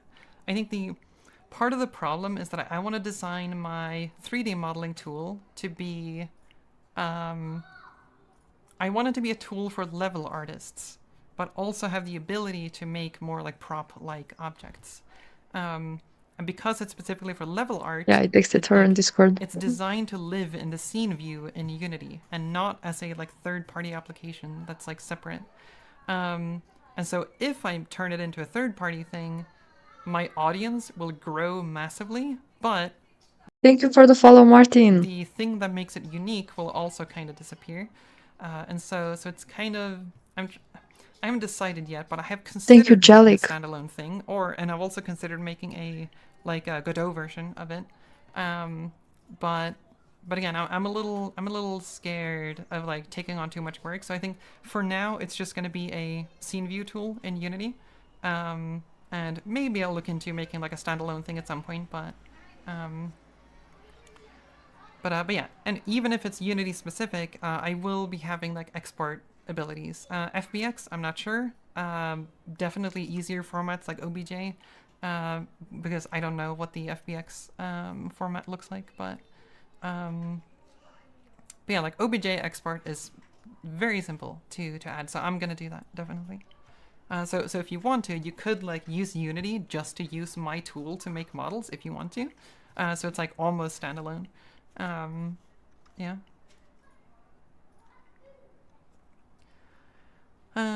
Based on the new things you've learned about math, what's the field or concept that you find more interesting and you don't see being talked about that much? Right, for subscribing, guys. Oh god. I think for me, I really... I found like abstract algebra to be really fascinating and fun. And obviously that's why I did a talk about... My talk about multiplying vectors is secretly about geometric algebra. But that was really cool. Like, it's an interesting field because it looks so foreign and strange and like alien, but it has so many like use cases in the real world. Not that many in game development, but within math in general, it's like it's really, really cool how it like unifies a bunch of different concepts. Which again, my talk about why can't you multiply vectors? That's what that is about, and that's a talk I did because I got like really into abstract algebra. So abstract algebra, for those of you who don't know, that's stuff around complex numbers, the imaginary unit, quaternions, and that kind of stuff. And yeah, that was just really fun, and nobody cares about it within game development. There's very few people who are interested in abstract algebra because in game development, abstract algebra has like one use case, and that is quaternions. And most game developers treat quaternions as a black box. You don't know how it works, but you just use it, and that is how you should do it. Like, there's almost no point in learning how quaternions work, like internally, because you can get by just fine without it. But I would say that if you do learn the internals of it, one, you might find it interesting. I found it interesting. I thought it was cool. And then two, if you're doing some very like high performance stuff, you can sometimes figure out some shortcuts if you know how to do algebra with quaternions too. Measuring number abstract algebra. To Yeah. like do certain things easier. So one example I had was that so I had like a rotation of an object, and I wanted to flip it 180 degrees around its own like y-axis, and flipping it like this. If this orientation is represented using quaternions, that's literally just swizzling. Like, you shuffle the components, you don't have to do any math. Like, 180-degree rotation around any axis with quaternions is basically free. Like, you don't have to do a full like quaternion multiplication, you don't have to do any Euler angle shenanigans. Like 180-degree rotations are just free. And that was something I learned because like I learned how quaternions work, and from that knowledge I was able to like work out the math to figure that out, and I was like, oh, that's cool. Now I had like one more use case for learning quaternions. Yeah. Did you ever have an interaction with Jonathan Blow? Yes, Jonathan Blow and I had an interaction on Twitter maybe like 4 years ago, I think. And we argued about lerp smoothing, and Let's search for Jonathan. Jonathan Blow eventually blocked me because I don't know. I would say I kind of proved him Oh. wrong, but Jonathan Blow wouldn't say that. Ooh. But yeah, that's my only interaction with Jonathan Blow. Otherwise, I've never interacted with him, as far as I know. Where's the cat? I think most of them are sleeping right now. Yeah.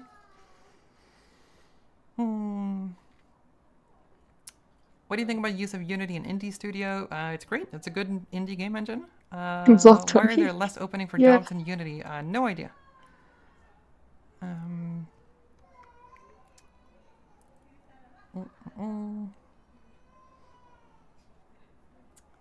Read a Stack Overflow answer about matrices for converting object space to noise space?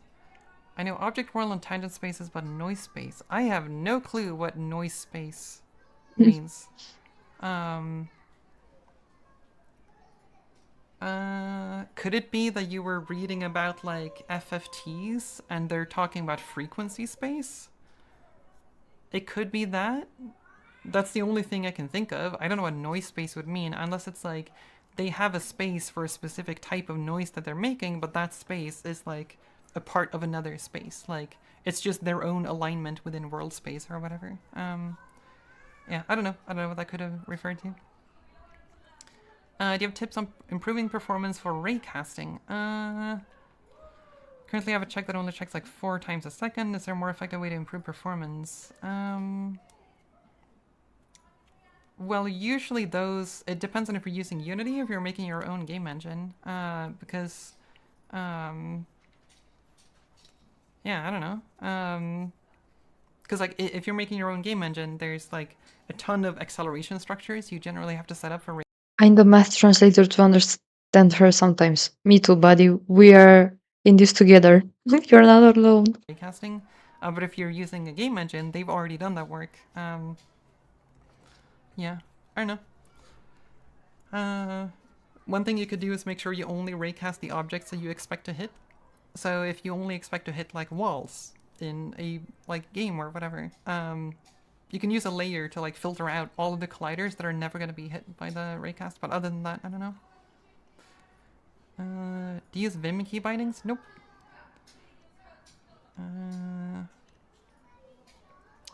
Okay. Oh jeez, I'm so far behind on this chat. Okay. I'm sorry for being so far behind. I'm trying to catch up. Someone coming from a web dev background, what art topic should I start with as a beginner? What type of art? That depends. That's nice to raycast. Do you know where to find good tutorial texts or articles that teaches you about tool development and good coding architectures for that? That's a good question. Well, I have a video series, like a really old tool development video that I made a long time ago. Other than that, I'm not sure actually. I started learning tool development in Unity before like people wrote about that, and even before Unity started documenting it. And so there was like almost no resources on it out there at the time. And then since then I've gotten pretty like proficient in it where I don't like there's a lot of things that I don't really have to look up anymore. So usually it's just like specific like quirks of how the importer works or whatever. But I haven't really had to look into like a tutorial or anything for a long time, so I'm not sure. Have you ever tried Houdini? Nope, I have not. Why not solve Blender UV problems? Because I don't enjoy Right, guys, I gotta go. See you around. See ya. Bye. solving Thank you for problems in an being here. environment that I'm not familiar with, and I think it would be fun to make my own like 3D modeling editor, and so I found that more That's interesting. true. It's possible I could have made a plugin for Blender that solves all of my issues with it, but I don't know. It's more fun to make my own thing. See, now I'm catching up with the like programming patterns answer that I gave. Oh no. By the way, thank you, JJ, for being here and being active. Oh, I'm so far behind. People are talking about patterns. How are you not distracted by your glasses being so far away from your eyes? So it's not distracted from me at all because they are in front of my eyes. They are like directly toward the monitor. So the monitor is in this direction right here. So if I look like at the camera, like I'm looking like that on the monitor because my monitor is like pretty far down. So I don't know like if it's possible to tell, but yeah, so my glasses aren't that far away. It's just like I'm looking through them. So there you go. Case closed.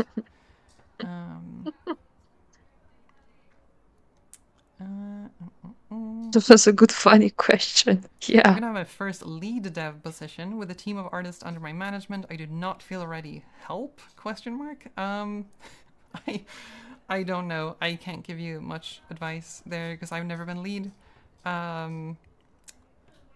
Make sure communication works.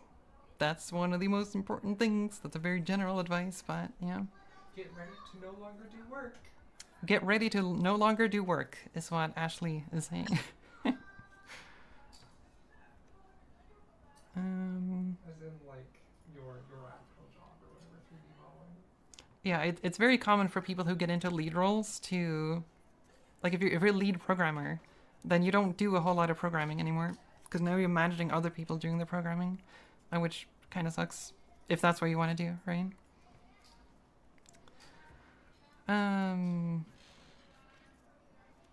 Okay. Have you ever felt that after becoming a game dev, you don't really want to play video games as much as you would do before? Good Yes, question. but I don't know if that's related to becoming a game developer. I think that's just like I found game development to be more enjoyable. And Then then part playing of that could games. also be age. Like there's certain types of games that I don't really enjoy anymore. And so I don't know. I don't know the reason for it, but it's possible. Do you feel like games are getting too expensive to make? It seems like it, but I'm not sure. So yeah, I guess I feel like that, but I'm not sure if it's true. Maybe the assets, but if you are when the best deals are out there, for example, 50% off or something like that, it's still affordable, I would say.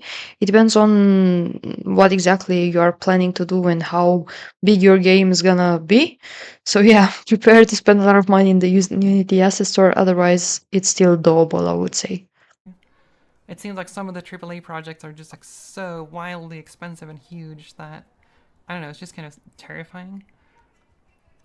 Do game developers need to play a lot of games? It I would say depends. cautiously, I would say no. But Because it's I feel like you get in this loop where you constantly feel like I have to play that, I have to play this one to make sure, blah blah, blah. And it's a loop that never stops. So the moment you cut this hobby or split it in two, maybe you are gonna focus more on doing your game instead of playing other people games. I have never spent any money on the asset store. Me neither. certainly helps in many, many cases. So I think if you're doing game design, if you're doing design in general, that's when I think it's extra important to know about some of the like common like design languages there is in games. Like, how do you design a hold to interact button? Like, how do you present that to a player that makes it um, that makes people understand what they're supposed to do? Like, I think those types of like that type of established design language in games is good to know about and be aware of. Um, but there's a lot of roles in game development where you don't actually have to like play a lot of games in order to do your job well. I think it mostly It requires imagination, I would say, and inspiration. matters when it comes to design. Outside of design, it's not as important, I think. But yeah, so in design, it's probably very good to have like good knowledge about how games work in general. Um, but I think sometimes it can even be an advantage to not play that many games, because there's if you're kind of outside of that traditional language of games. What's up? I'm back. Hello. We are still listening to our Q&A session, which is very, very interesting and useful, I would say. How are you?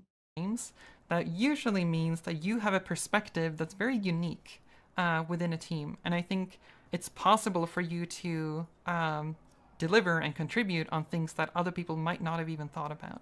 And I think that is also a useful perspective. And so I don't think it's super important to have played a lot of games, and you definitely don't need to be good at games. Like that doesn't matter at all. But if you're a designer, then I think it matters. Then it's good to be like aware of everything out there. Um, um, you need a small team to help you produce videos. It'll take your videos to the next level without the stress of doing everything alone. But then I get additional stress of managing other people. That's also stressful. And I'm also a bit of a control freak. I don't like letting go of control. Um, uh,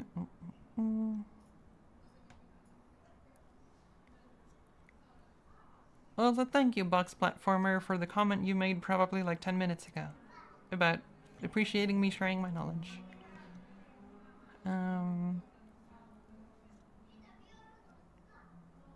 Let's go. Basically, Where's she? Hold on. Okay. the school actually survives. It lives and dies on whether or not people get jobs afterwards. And so, yeah, if people don't get jobs after they graduate at Future Games, then Future Games is gonna have to shut down. And so they've been going so far, going strong. So I think it might be like a 80% or something has to get a job. I think. Oh, good, thanks. I'm glad. Where to continue from Scratch engine? I don't know. I haven't used Scratch. Game developer need a lot of knowledge. That means they must have played similar games before, like the ones they want to make. That's true, but that doesn't mean that you're gonna play all the games that are similar to the one that you want to create. I feel like if you play around 2, maximum 3 games, you will get the best out of them, and you can already try to implement those in your own game. So for me, I think 2, maximum 3 games are more than enough. So for example, you know my astronaut game probably.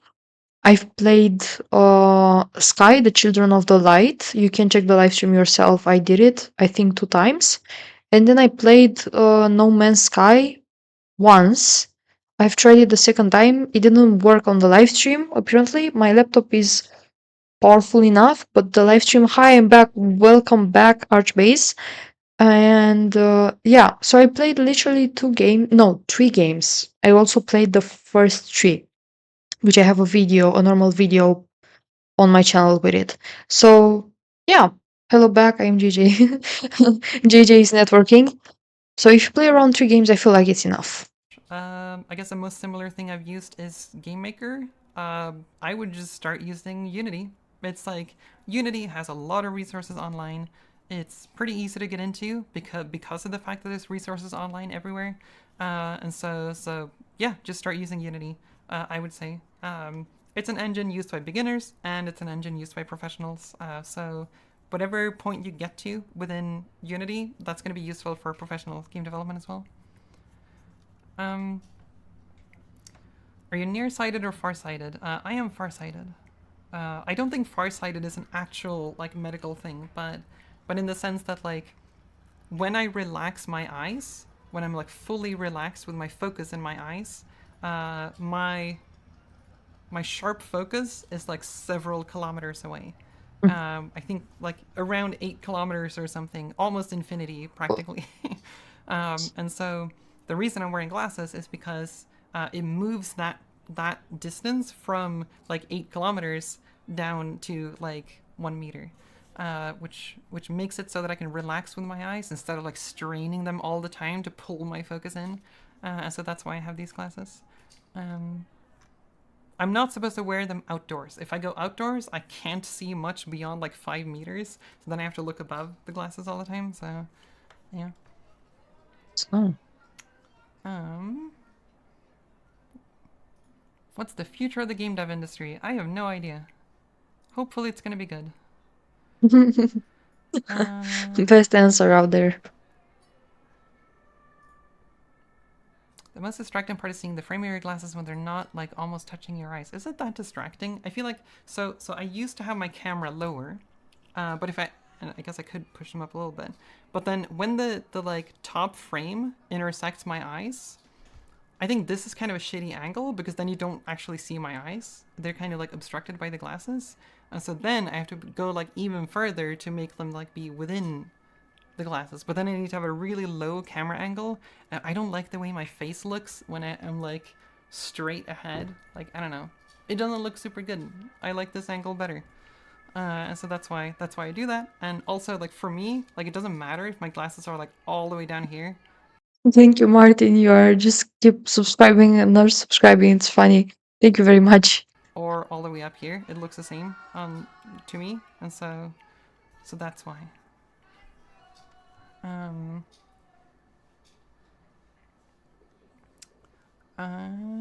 Let's see. Do you have advice or rules of thumb for what topics need a deeper understanding to use versus just learning a particular... Should do these live streams more often. I know, right? I know. Also interviews. The thing is, she was very, very concerned, as I've told you before, about the fact that she has high standards, and she feels like if it's not very interesting or very complex content, it's not worth watching. But for me, it's very useful because, as I've told her and I've told you, I began this adventure, the game development adventure, in January. So there are a lot of stuff to learn about. It's not like I did something every day, no, but every time I'm doing something related to game development, I make sure I record the progress or I do live streams or stuff like that. And you can see me evolving here with you. So it's not one side. Basically, she is a perfectionist. Exactly. I mean, she also did a lot of great stuff and so on. So yeah. Hello, I also made some It's like, games. The game are not so bad, but I barely got about 45 views. That's great. It's great that you started, you did something, you saw, maybe you got feedback for it. 45, 45 views are okay, I would say. For example, imagine I posted my first game ever that I did for the university on itch.io, and I don't think we got a lot of views for it. So I think all the views 39. See? So it's less than you. You are still okay. You are still fine. It's not like my bad. Oh, on each, yes. okay.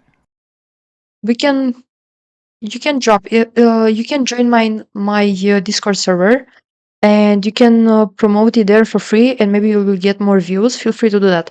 Right now, just give me one moment. I'm gonna copy paste the link of my Discord server in the comment section right now, so maybe you can join it and share That was my your game childhood. there. Hold on. Hold on. The only game Toby Fox ever played was Tomba. I actually played Tomba. I played a demo of it though because I didn't have the full game because it was poor. but I had the demo of Tomba and I played that one over and over again. Was Tomba ever like a game that people knew about? It just seemed kind of niche.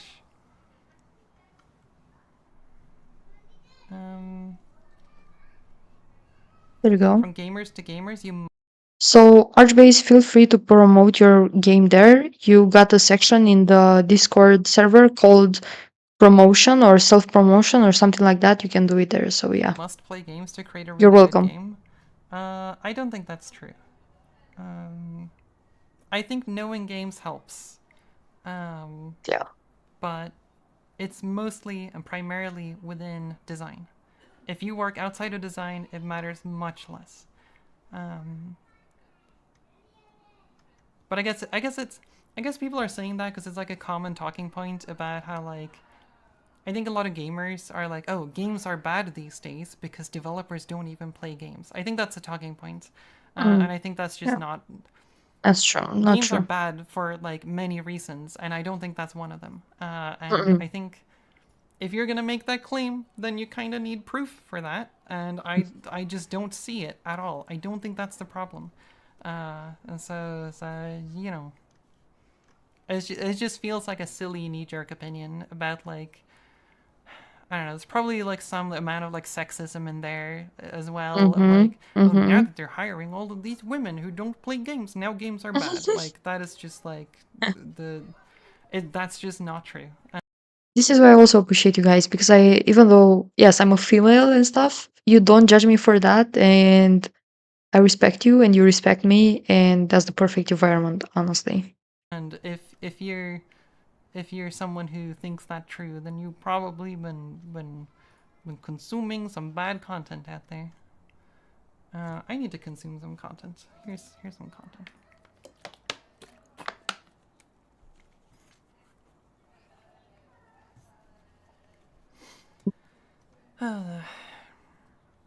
Like imagine if they pulled in like a I don't know, who are they? The directors of like Breaking Bad or something who made like that one Breaking Bad, like a really popular TV series.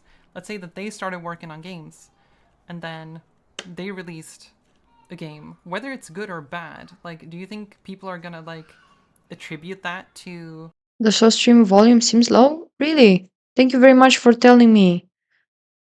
So maybe I did that. Hope it's better. whether or not these people played games? Like Let me know if it's better or worse. I don't think so. It just feels like a silly point to make, and I guess it's just like a lot of gamers don't know what game development is like, and so I guess that's why they make that argument. They just want to find something to blame because games are bad sometimes.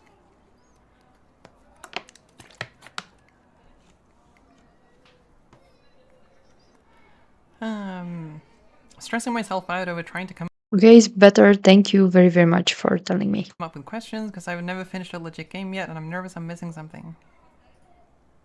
You shouldn't stress about asking a question. You really don't have to do that.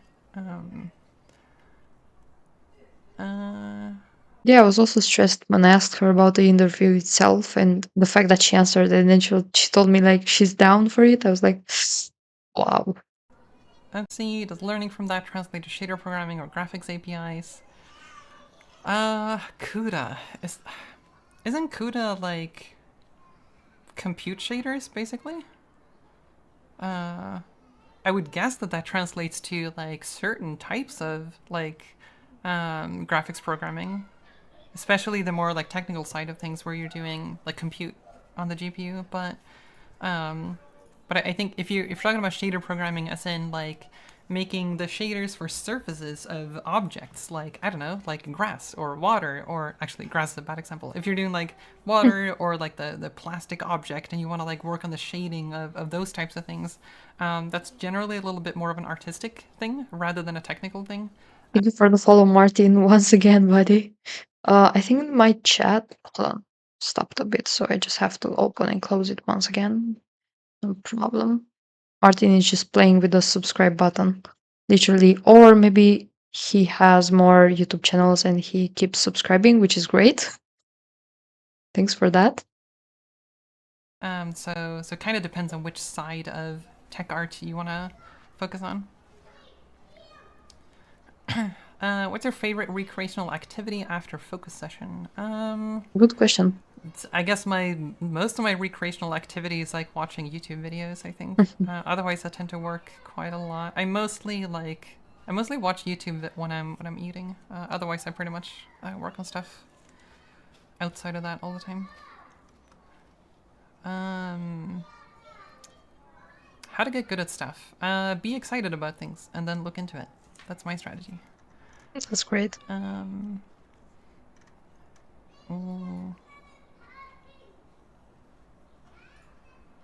You to make a new game engine? Like people working on game engines reaching out to me? Yes, that's happened. And people who are asking if I'm gonna make my own game engine, that's also been happening. A lot of people have asked if I want to do that, but I don't know. I don't think so. I think making a game engine is so much work, and like, if I ever made a game engine, it would just be, like, for my own projects. Like, it would be, like, a super minimalistic game engine just for one specific game. I don't think I would do anything close to, like, a game engine designed for, like, public use or whatever. I asked this question to Pirate Software. I find that with games or really any major project, the more I work on it, the slower my work gets. Any tips or help with a work ethic issue like that? No. I don't have good advice on that. That is something that I'm struggling with as well. Making games is not hard. Making a good game is hard, especially when it comes to adding the juice. Yeah, but here comes another thing. What might be a good game for you, maybe is not a good game for someone else, for example, right? And maybe what you perceive as a bad game is good for someone else. So it depends. And here it depends on the experience that you have, on the games that you've played, and on what you are trying to find in that game. Like if you want a story, if you want dopamine, whatever you're searching for. So yeah, but it's also true. The only thing that I've found, I think, is that, like, try to figure out what gives you longevity in terms of working on projects. Like, one of the things that slows me down is Archbase said, I really don't understand what is happening here. Is this an interview with nonconformist who's asking Freya Holmer questions? Archbase, if you skip at the beginning of the live stream, you will see that we actually did an interview. We did an interview, maybe around 40 minutes, 45 minutes, or something like that. We actually talked for more than that. I recorded a bit. I'm gonna post this as a video, like the interview itself. So in case you wanna rewatch it and maybe focus more on the questions or stuff like that, you will be able to do that. So right now I'm still watching her live stream because we did this together and I want to finish it together. That's the thing. Is as soon as I get bored. That's the worst thing that can happen to a project. When I get bored of it, my productivity drops to like 10%, if not lower. And so I guess there's certain things you can do to, like, I don't know, maybe your project can be pretty flexible. So if you get bored of the project, maybe you can pivot the project. You just like change it slightly into something you're more interested in. Something that I do is that I jump between different fields of game development.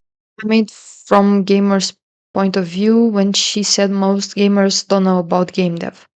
Ah, okay. That's true. Okay, yeah. So if I get stuck, So you can either skip at the beginning of the live stream, watch that, or wait for me because I promise I will post a video with the interview itself because it's something very special that happened. So we have to celebrate that together, right? stuck in a programming thing on my project, then I jump over to doing 3D modeling, or vice versa. So that those are my strategies. Another thing is that I often run multiple projects at once. So if I get bored of one project, I just jump to another one and make progress there, and then maybe later I go back to the other project. But there's other strategies that can be dangerous to do. A very common strategy to make sure that you get stuff done is to give yourself a deadline, like an external deadline, or giving you pressure by like streaming the work that you're doing, which I used to do. Yeah, same.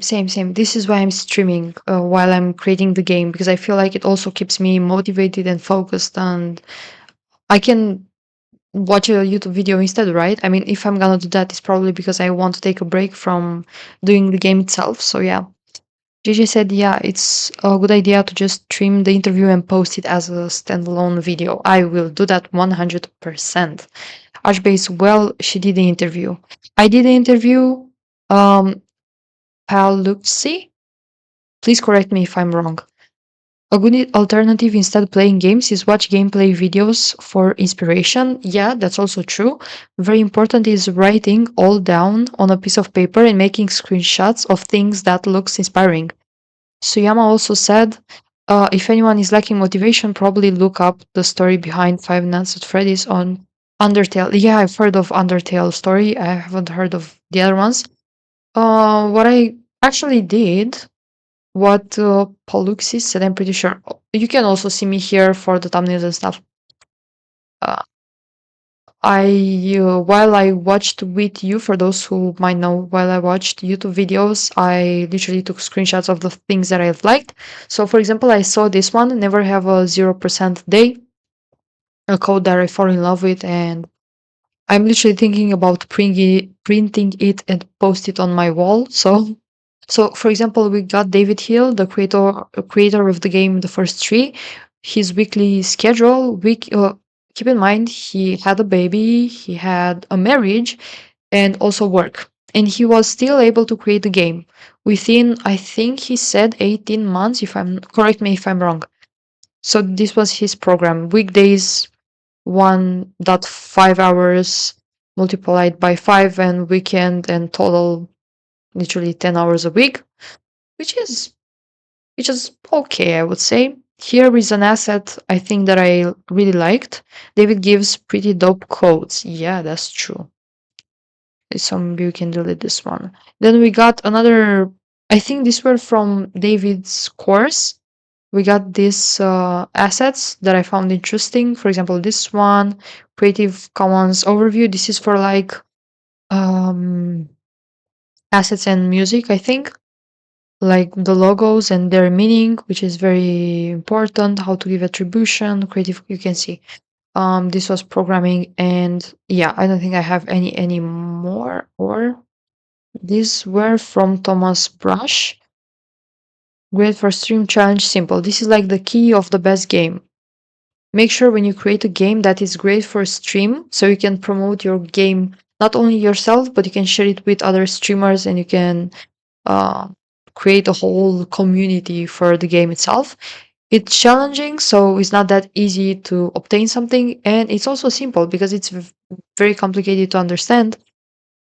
The player will get annoyed easily, right? So here we got another interesting and important stuff. Scary, funny, perfect for streaming, easily shareable, making it free for first 24 hours, which is very interesting and a bit risky though, but still affordable, and my OBS settings. So yeah, uh, I'm taking screenshots of the things that I'm doing. Let's move to the live part. Percent done and source of income. Sorry, hold on. Okay, But again, more. what's Nice. your opinion on game jams? I think game jams are great. They are like one of the best ways Oh, a question that's very important, and I forgot to ask her. to learn Time to go. Sia, thank you very much, Gigi, for being here and networking with everyone. Take care, and I'll see you. scoping. There's yeah, scoping is hard, and game jams force you to learn how to scope your projects, and they are very, very good exercises for game design, because you're forced to come up with a game idea within a very limited amount of time, and then you kind of have to take a more experimental approach of like, toss out a bunch of ideas, filter them out a little, and then try the things that are relatively easy to try, like toss them into the game engine and try them in practice, see if it works, see if it doesn't work. That kind of like rapid prototyping is pretty rare, and I think game jams is a pretty unique opportunity to do that, especially if you're working with multiple people. It's really, really good for that kind of stuff. Yeah, so I think game jams are great. Have you heard about Cherno? Yes. I think I've just seen Cherno around on YouTube in terms of thumbnails, but I haven't watched any videos. Mm, mm, mm, mm.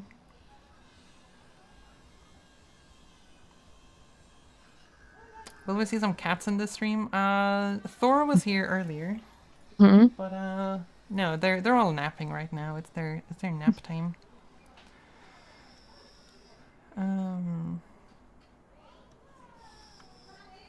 Okay, let's see. Oh, I'm at the bottom now of all the chat messages. Almost. I'm on the screen at the Oh. bottom at least.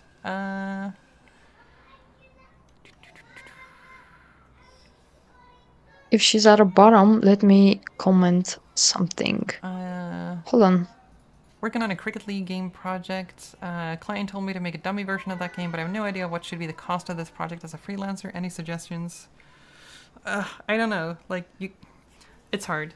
Estimating stuff is really hard, especially if there's a lot of unknowns. So I'm not sure.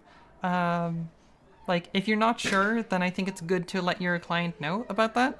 And just tell them that, like, you know, I'm not entirely sure about this thing, but my hourly rate is this and that, and I think we might have something up and running by this and that time.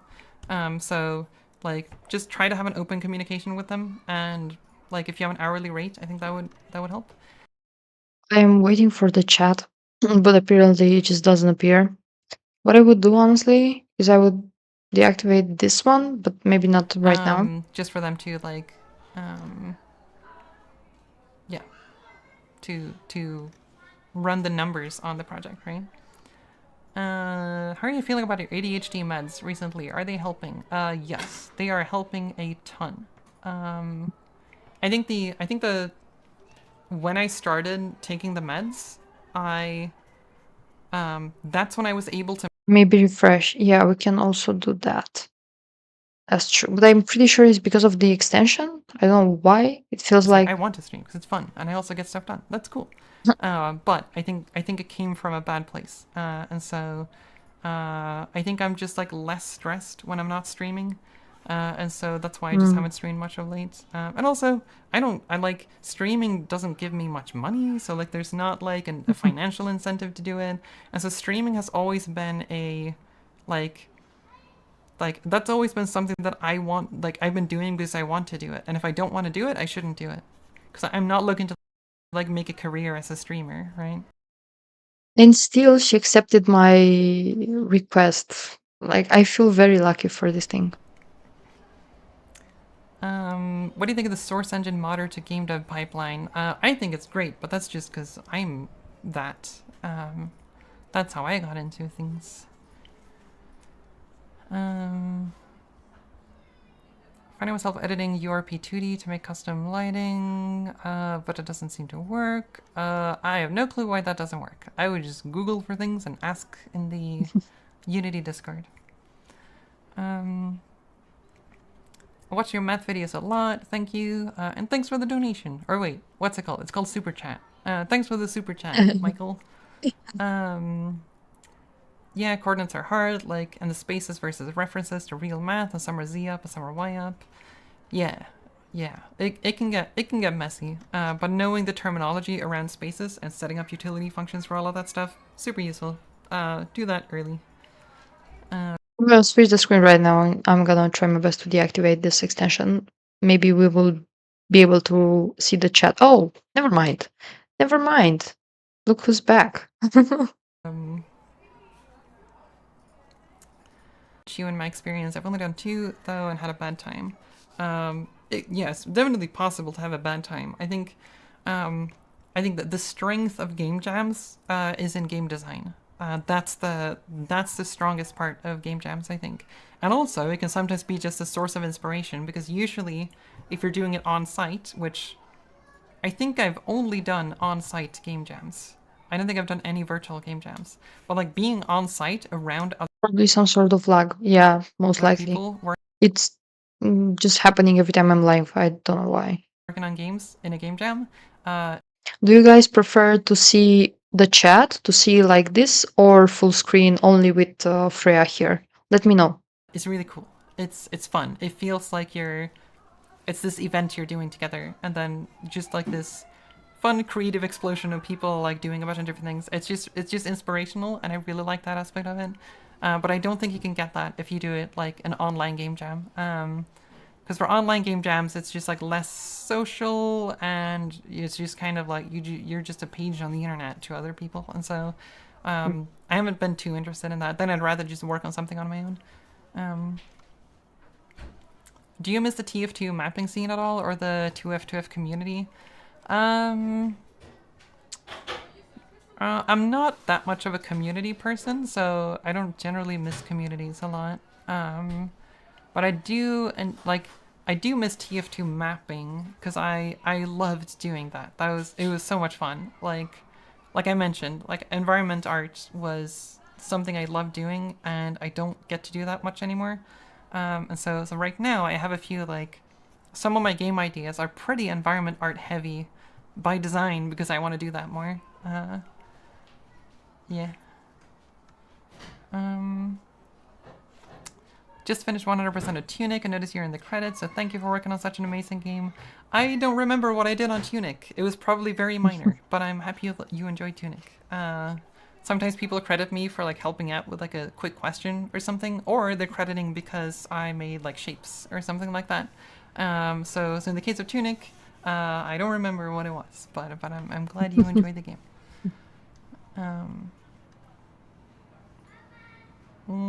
Opinions on Braid getting low sales and how Jonathan Blow's company is in danger. I don't have any strong opinions. I don't know. It sucks for them, right? Yeah, it's probably frustrating for them. I don't know. I don't have any strong opinions.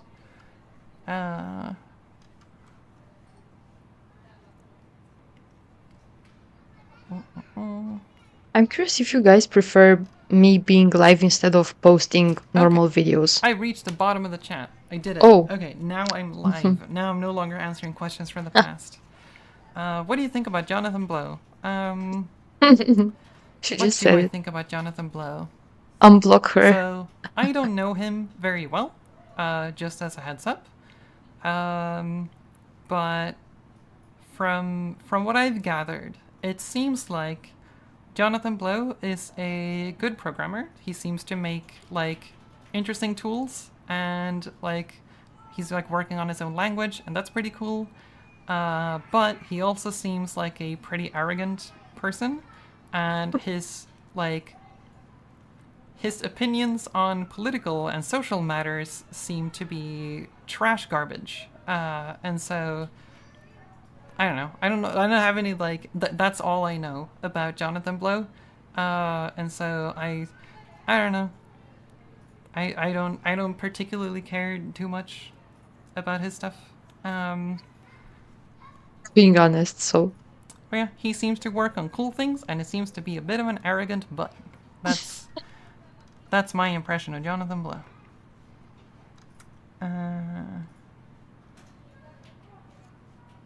What do you think about Sebastian Lug? You and him are my two favorite programmers on YouTube.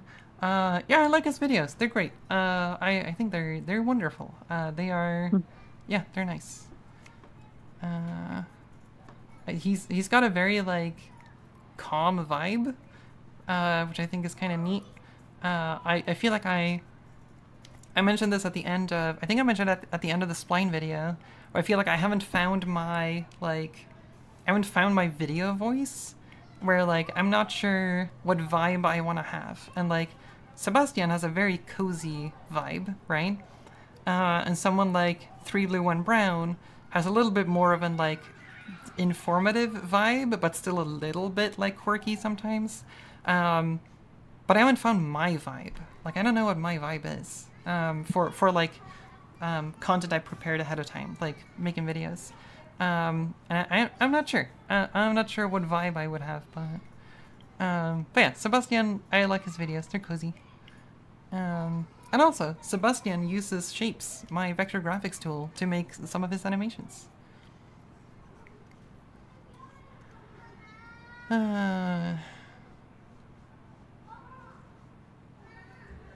You've been posting this comment. Honestly, I only saw 2 videos of you setting up game engines, kind of humbling, I guess. Yeah, those videos are not something I'm very proud of, but as I said in my first video on this channel, you will see me succeeding and also all the obstacles that are in front of my journey because as I said, I'm very, very new. So I'm constantly learning stuff and I really like to share with you all the things that I've been through. Want to kind of get into game dev, not sure if career switch would be optimal, so that's that. What are you doing? Like, are you doing something that's very far from game dev or something that kind of goes hand in hand with it? A lot. I'm not entirely sure what you're asking. You have not changed your opinion after watching the multiplying vectors video? That's okay. You don't have to change your opinion.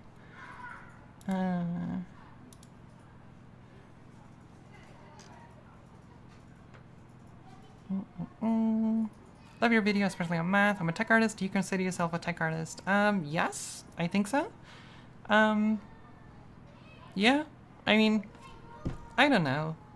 Tech art is probably the closest term to what I do, but like you could also like call me an indie tool developer right now. I'm also like you could call me an influencer, like a math influencer, because of my like the videos I made of late. There's a lot of like ways you could frame the stuff that I do, but I don't know. I make game development adjacent Not really SDE, MLOPS mostly.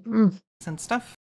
Well, it depends. Just like she said, I feel like we share the same vision about this stuff. If you already have financial support, you can start it as a hobby. Hello, Zayman Game Studio. Are you new here, buddy, or am I mistaken? So, yeah, if you got revenue and you are able to live relaxed, and you can literally try to do this like a hobby. But I don't know if you should switch like completely. That's a bit hard, I would say. Hello. Hey, thank you, JJ. JJ is back, I guess. For me, I feel like I'm very lucky right now because I'm currently a student. I don't have any job. I told my parents multiple times, listen, I really want to work and get experience in general, like working with people in a team and stuff like that, because I mostly did stuff by myself through all these years. I'm new here. Thank you very much for being here. Welcome. I hope you will feel part of this community already. Make sure to join the Discord server. We can chat, we can send memes and all the stuff. So yeah, I'm very lucky when it comes to this. Hold on, you said something, but there is no game dev industry in my country unless you small count mobile games or casinos. Not interested in those. Maybe you can work remote.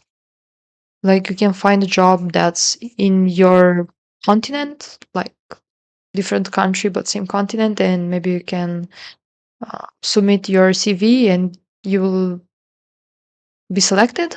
If not, you can work on your own stuff. You can create a portfolio and then maybe you can apply with the portfolio itself. I don't know exactly. I think it depends. It depends on the studio, right? On the company because I also don't have any experience with it. I've just searched for a few different jobs. Uh, that's also true. I can say that I have a lot of possibilities in my country, even though there are quite few, not a lot. For example, compared to the US, US won its place. By the way, I'm sorry if you hear, guys, something very weird. It's the train. Right now, me too, but I'm doing my game myself. Yeah, that's true. I mean, um, I see why Soyama. Please tell me I'm pronouncing your name right. Why you said that you want to switch? Because switching means literally joining the game dev community and working in a studio or whatever. You can also create your own studio, but I feel like that requires a lot of knowledge already. that you should get from different jobs or different people that are working in there, because my country has no game dev industries. That's a bit sad, but guys, be optimistic, be positive about it. That's how I like to think about life in general, not only right now, like in general, literally. The possibilities are out there. You just have to search for something remote, as I said. Make sure you first know all the taxes and all the stuff that you have to declare, because that's something that I have to um read, like, to be informed, because I don't have any financial taxes whatever knowledge when it comes to this side. So yeah, I have to do my homework in this as well. So make sure you do that, and feel free to join a studio remotely. Why not? And, or maybe even hybrid. You can travel. Maybe they can pay your flights. Who knows?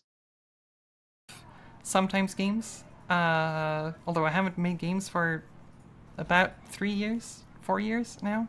Hmm. So I've been very focused on my math stuff. But yeah, I don't know. But I think I usually call myself a tech artist because I like how it encapsulates both But I don't really care because there are lots of remote communities. Good, that's true. That's the spirit. the art side of things and the technical side of things, even though tech art isn't really that, but it gets the idea across, I think.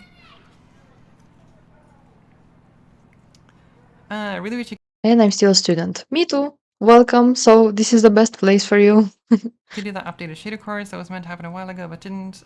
It would be almost the same as the last one because it's the same course just for a new set of students, and so it wouldn't be like a bunch of new information that you like lost along the way or something. But if you go to my YouTube channel and go to the live tab, that tab has the latest courses, I think. Thank you for the follow. Uh, Thank you, Martin. Buddy, I think you followed me at least 5 times today. Thank you very much. But my goal with my videos are not to tell you how to solve a problem. Most of my videos are like they're about teaching you tools that you can use to solve other problems. And Which is very smart, honestly. Guys, after this live stream, you can go and check her videos. She has a lot of views. Imagine she got like 2 million views. And you know YouTube, you know how it works. It's not like it got popular for nothing. She literally puts a lot of effort in what she's doing. For example, this one, the video of Bezier curves, 2 million views, 1.4 million views, the continuity of splines, like a lot of stuff that are very, very complicated. Even for me, like as I've told her and you, my background is literature. Thank you very much. Funny 'cause it's Zayman, true. thank you very much for subscribing. So my background is literally based on psychology, literature, philosophy, economics, just a bit and stuff like that. So yeah, we can learn a lot of stuff. Maybe we can also react live to her videos. Why not? And I'm gonna tell her. She will be probably happy to see that she helped someone. So yeah.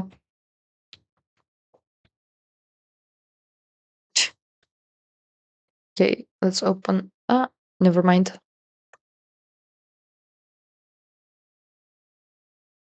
I don't know, it would be very bad. I don't think it should happen. It would be bad for Interesting. the country. Oh, interesting channel of hers, though. Yeah, exactly. But I'm not American, and so, you know, She's from Stockholm, Sweden. it's none of my business if they want to destroy their own country, I suppose. What happened? Hold on, I'm curious now. I don't know. What was she talking about? I mean, not that Twitter is a good platform for that either, but Twitter. Yeah, okay, I see.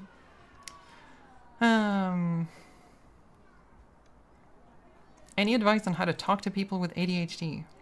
Mm. I think you just talk to them like you would most people. I don't know. I mean, maybe there's some things you can do if they have like a very severe form of ADHD, but I don't think you have to make any exceptions. Let's see if I have enough battery. I think I do.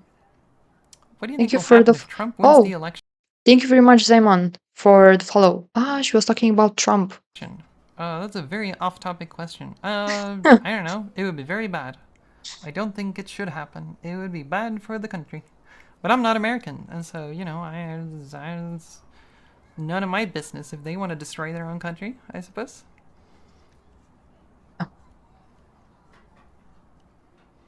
Do you follow industry stuff like SIGGRAPH or journal papers or such? No, I don't stay up to date with that kind of stuff, but sometimes, like when I do research, like when I did research for the spline video, The one that I showed you with 1.4 million. I did get into a lot of like math papers for that, but generally, nah, I don't super keep up with industry stuff. I probably should though. Last time I went to a game dev event was really inspirational, and I think I just need that for my own mental health and not for my like educational like stuff. I just need to. I think it's good for me to get out and see new things. I'd love it if you restart and made a course on compute shaders. Yeah, I don't know. I don't think it's a very interesting topic in isolation. It's very niche. And so if I talk about compute shaders, it would probably only be as a side note in a separate video about something else. Let's move to the end of it. I just want to do this in case she tells something. Okay, what's the Windows shortcut to? Okay, wait, that works. Okay, cool. For the country. I think I just... Okay. I am not entirely sure about how wide that support is. Let's go.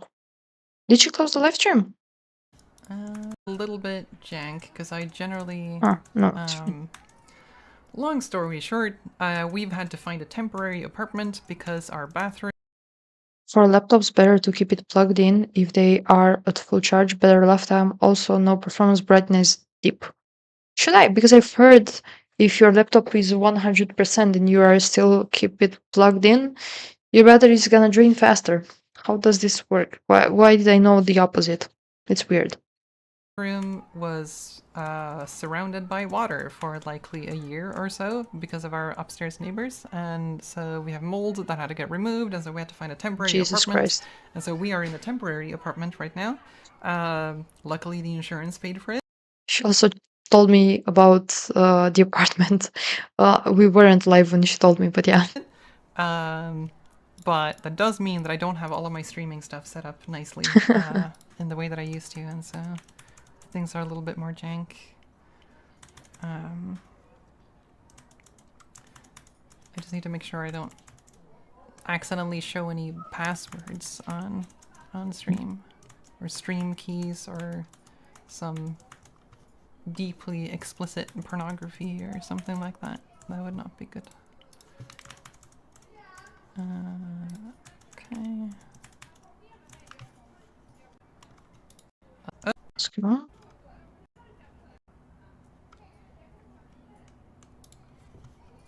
Thanks for persevering through all the answers. Yeah, no worries. That's why I was streaming, because I wanted to do a Q&A after the interview.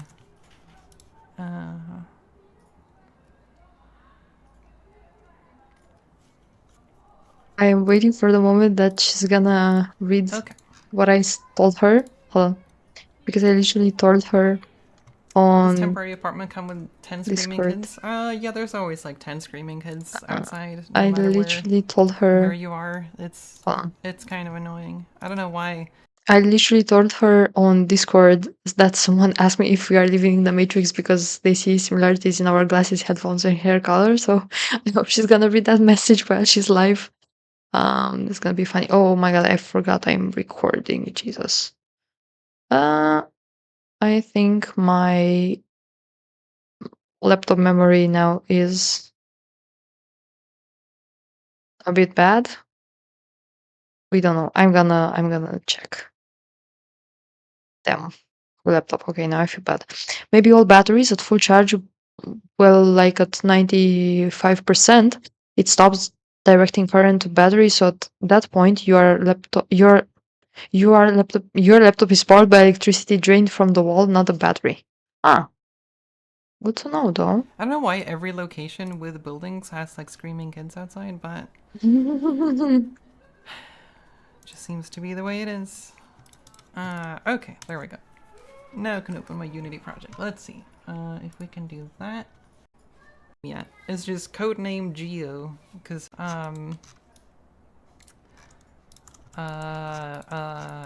okay. I don't have any like pretty stuff right now because it's all.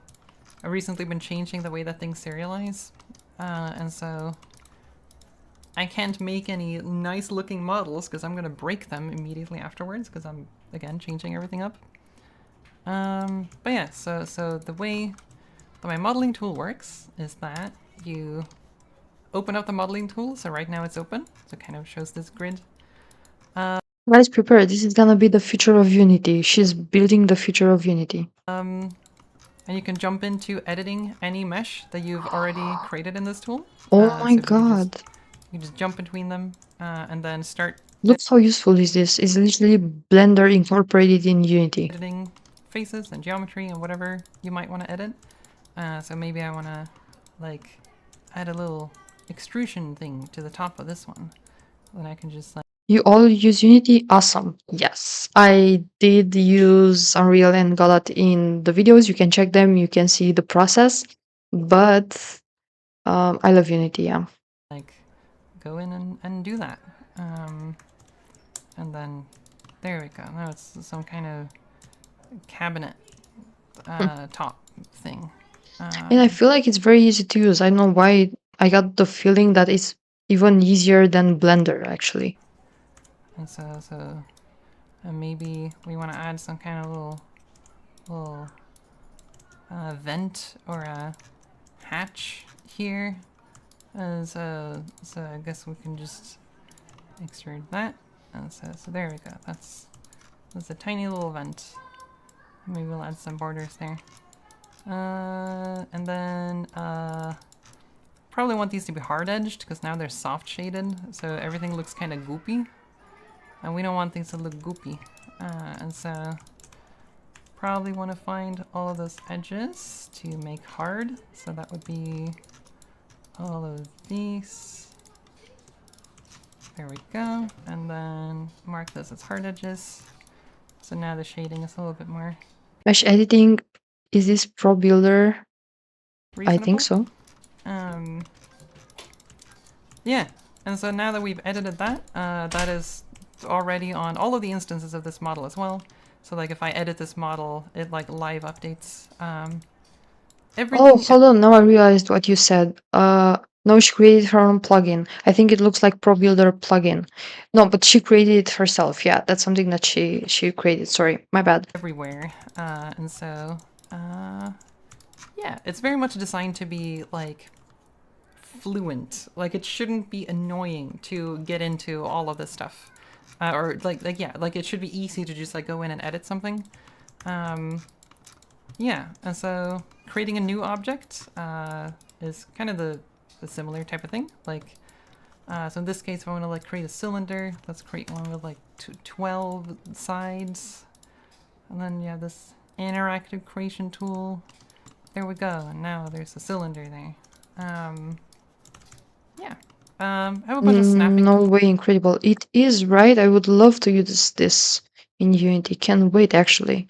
I really hope they're gonna accept it or whatever, and they're gonna implement it in Unity because it will be by far the best engine out there. As well. Sometimes you want to like make sure that you can snap stuff to grid. A lot of tools are really bad at letting you snap stuff, which I don't know why. Yeah, I have a few like specialized tools as well, where like if I select these two surfaces and then I extrude, and then if I want to like punch a hole through this, I have this thing where like if I select two surfaces with the same amount of edges, you can create a bridge between them. Oh, cool. So now we created this like ring. Looks like a... actually, no. Of that. No. Never mind. So that's also a useful tool. Yeah. Then I have a few other esoteric features. So let's see if I do that. There's this thing that But for some complex models, I'll stick with Blender for a while. Yeah, that's... I mean, this is not even out there, so I guess you are kind of forced to stick with Blender for a while. like happen easily if you want to make these like tiny little beveled edges. So now you can see that the shading looks kind of horrible, right? Like this does not look good. It's all triangly and goopy. So Forget tools. I struggle with snapping stuff in building games like Once Human. Oh, if you want to make like these kinds of like short bevels, sorry, I accidentally left my tool. Then like, yeah, you could like select these edges and you can make them hard edged. So like now you have a hard edge here. And that looks fine, but what if you want this edge to be soft, right? Like what do you do then? And then you could say, well, let's just mark all of these edges as soft. So set this as soft edge. And now we're back to the goopy mess, because it's kind of like averaging those normals across all of these huge surfaces. So usually this is not what you want to do, right? So I've added a tool to my tool specifically that I think is unique, because I haven't seen this anywhere else, which is a half edge selection tool where you can select specific sides of an edge. So usually edge selection doesn't let you pick sides of an edge, just edges, right? But I have a half edge selection tool, so you can select specific sides of edges. So in this case, I'm selecting the inner part of the sides here. So like these. She's revolutionizing the whole industry. Mark my words. She already did it once. She's gonna do it twice. Specific sides of each quad on the edge. And then what I can do, I guess I can do that here as well. And then if I show where are the normals? There we go. So now I'm showing the normal direction of the vertices. And so the reason it looks goopy is because it's taking these normal direction and blending them over the surface, right? But what if there was a tool where you could say, you know what? I want to change the weight that these vertices have on a specific side of these quads. And so that's what I have here with my set soft edge weight tool, where you can just change the weights of these vertices so that if you set the weight to 0 on the bevel side, it's going to prioritize the surfaces up here. And so because of that, the smooth shading is just over the bevel along the edge. So now we get like a nice soft edge, and it still looks flat on top, and it still looks like cylindrical on the sides. We don't get that weird goopy feeling. So that's something that's pretty unique with my tool that I don't think other tools usually do. Like sometimes you can like manually edit like face vertices and whatnot, but yeah, so that's a neat little feature. But yeah, otherwise, I don't have that many like features in it yet. Like a lot of the time goes into just like stuff that's kind of invisible to use. However, one thing I really liked here is it shades smooth automatically without going to an option to shade auto smooth. And another thing is I can draw a shape with verticals. Yeah. Shyama said I kind of dislike Adobe as a company, but I do doubt that it's not something they haven't thought of, because similar selection exists in Photoshop. Uh-huh. I see. Maybe, yeah. Like, I don't know. Thank you very much, guys, for sharing your point of views. Simple stuff like deleting faces. Like if you want to delete faces, there's a lot of like edge cases I need to cover there, right? Or like stuff like, oh, I want to create a face in all of these edges, and like a lot of features that are just kind of expected that you should have in any 3D modeling tool. Yeah, recently, without going manually, draw a Bezier curve and convert to mesh and fill the face like we do in Blender. Yeah. I've been focusing a lot on making sure that the workflow for creating meshes and like dealing with assets is very fluent. And it's been kind of a nightmare to get that to work, but I finally got a nice system set up for how it deals with assets, because I didn't want every mesh to be like made out of multiple assets for like, you know, the source data for my modeling tool and the generated Unity mesh and like some other data I might want to attach to it. So like for example, like I wanted to make it so that I could assign materials to these meshes, kind of like default materials. But then I need to store that somewhere, and the asset management side of things turned into a mess. But I finally found a way that I think it's good now, where every each of these meshes correspond to a single asset file. Over here, I don't know if it's visible on stream, but yeah. So this is a single asset, and then there's sub assets for the Unity mesh and the mesh data, and that's all cached in library, so it's not part of the asset file itself, which is important to make sure that it's like, if you want to share this asset with someone, you don't want to send over duplicate data and all of that. So yeah, the thing I've been doing of late is just setting up the workflow so that it's like nice to work with. Can't wait until the day this is gonna come out, honestly. I would really love to explore it with you guys live. I don't care if it's gonna be a failure or a success. I would literally love to spend time here figuring it out together. So yeah, make sure to stick around because we are trying out everything here. She must be an expert in algebra, geometry, and discrete math to build this plugin herself. She is. She literally is.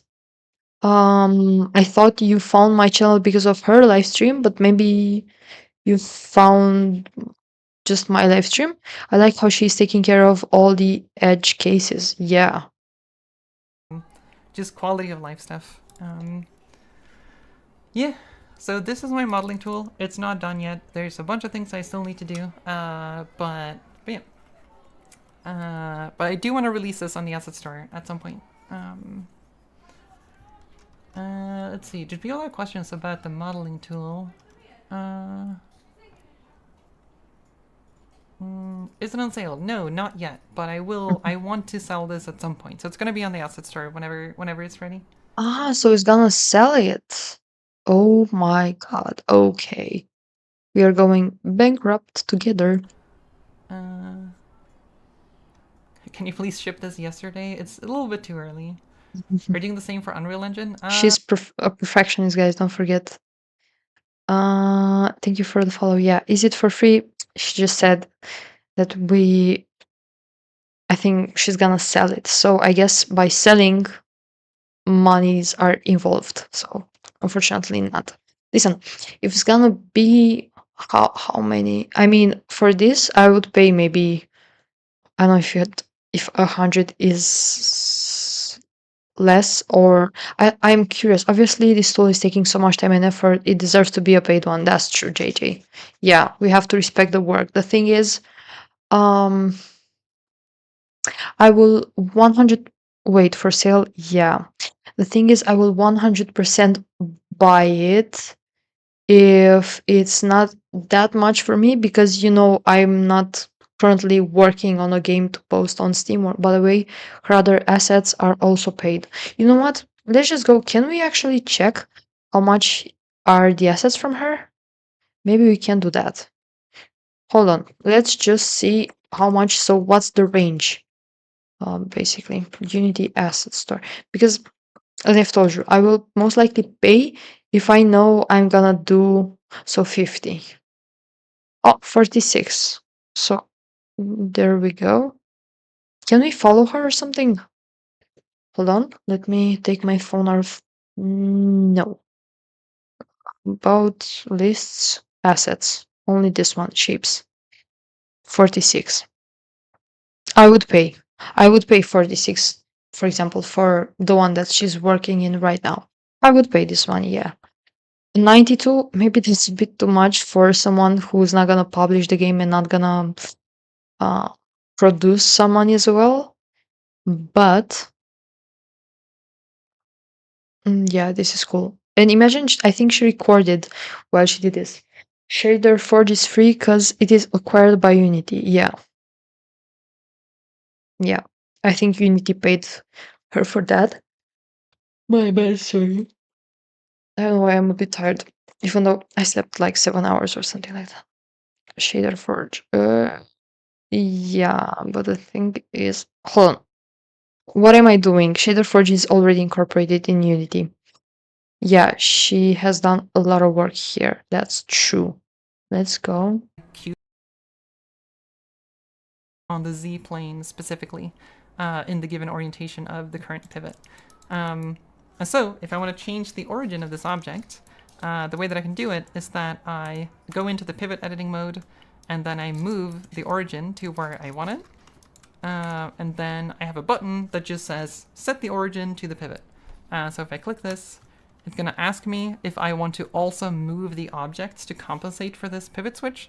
And if I select yes, it's going to stay in place, but now the origin is here. And yes, if you've used Maya before, this is very similar to Maya, because I used to use Maya, and I liked it, but I don't want to give Autodesk money, because it's super expensive, and I didn't like Blender, and so, so here I am. I also don't. I'm not a huge fan of Blender, I would say, but not because of Blender itself, but because of the fact that I'm not that perfectionist yet. I just need more experience in the field. So it's going to yeah. be like if you've used Maya before, it's going to be like modeled after some of the That's cool. Imagine she literally did cheaper version of Maya, which is gonna be most likely cheaper than that for sure. Awesome, better, yes, and cheaper. the designs that Maya had. Yeah. Pretty cool. Yeah, so that's the modeling tool. Wow.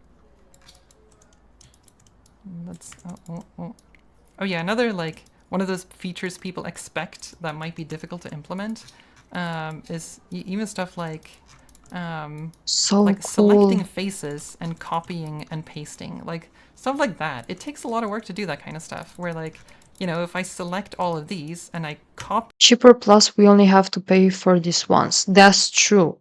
I wonder if Freya's building tool is with a system that adds automatically collision to the models. Good question. Maybe you can ask this question. I mean, I don't know if I don't think she's looking at the chat, so maybe not now. I don't know. Keep this question in your mind, and maybe you can ask her. Sorry, at some point. and then I paste, like probably there's something that users are expecting to happen. Like you probably want to copy those faces and place them in the same mesh and then move them somewhere else. And like right now I don't have that kind of support. But then also like what happens if you select vertices? Like if you select these vertices and copy and paste, should that Because in Blender, if you set the origin, it bugs out and your model gets bugged out. mean anything, or should I just ignore it? And like a lot of I don't know, whenever you get into tool development, you realize that there's like so many things that tools have and support that are not advertised features, but that are like super important when you're actually using this in practice. And so yeah, that's a lot of work on that kind of stuff right now. Yeah. Do you have any texture UV stuff right now? No, I don't. I think I have a UV editor, but I think right now it's just a bare bones. Like you can move the camera in the UV editor, but you can't do anything in it. I do have a you can like select a Use Maya and setting origin is very easy. Yeah, exactly. This is why she did this in Unity as well. So she admitted the fact that she was inspired by Maya. So I wonder how much is that though. Get prices and buy official free trial. For a year. I thought so. This is why you said, JJ, that you have to pay for this only once. So it's like an annual subscription, monthly subscription, whatever.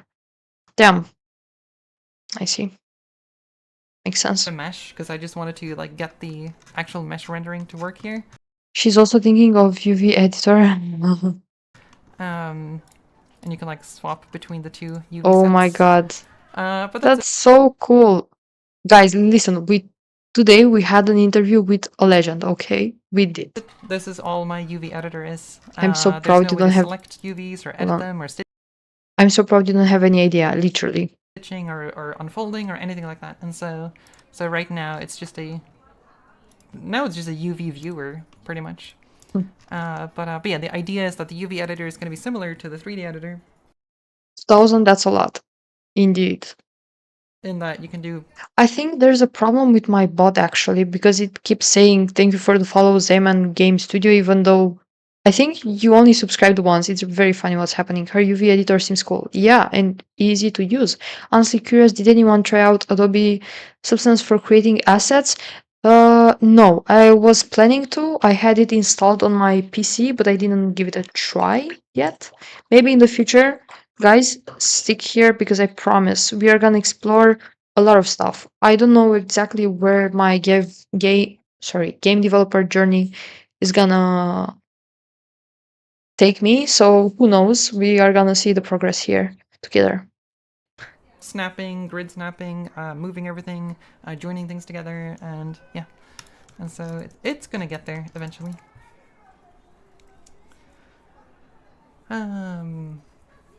I like how this is starting to shape up. What's next? For this, what is next for this? I think the thing that I was curious about, one thing that I was curious about doing is isolating your selection.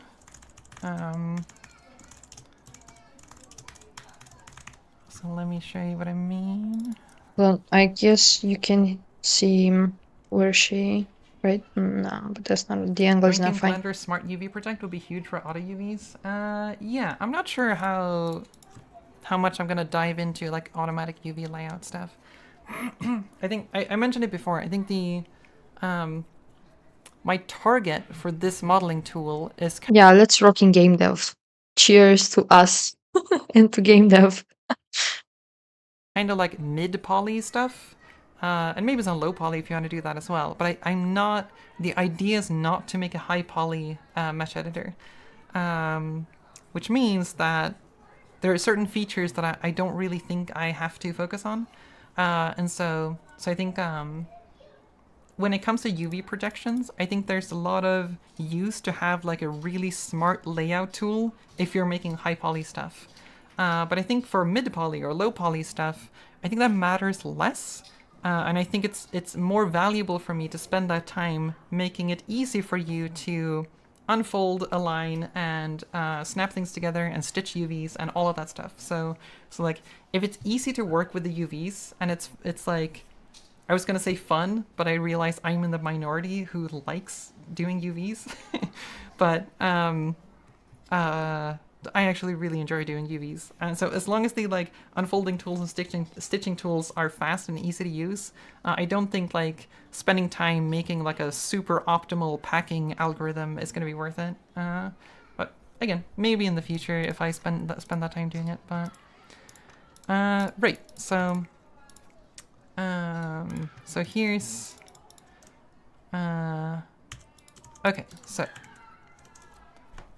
let me just recompile.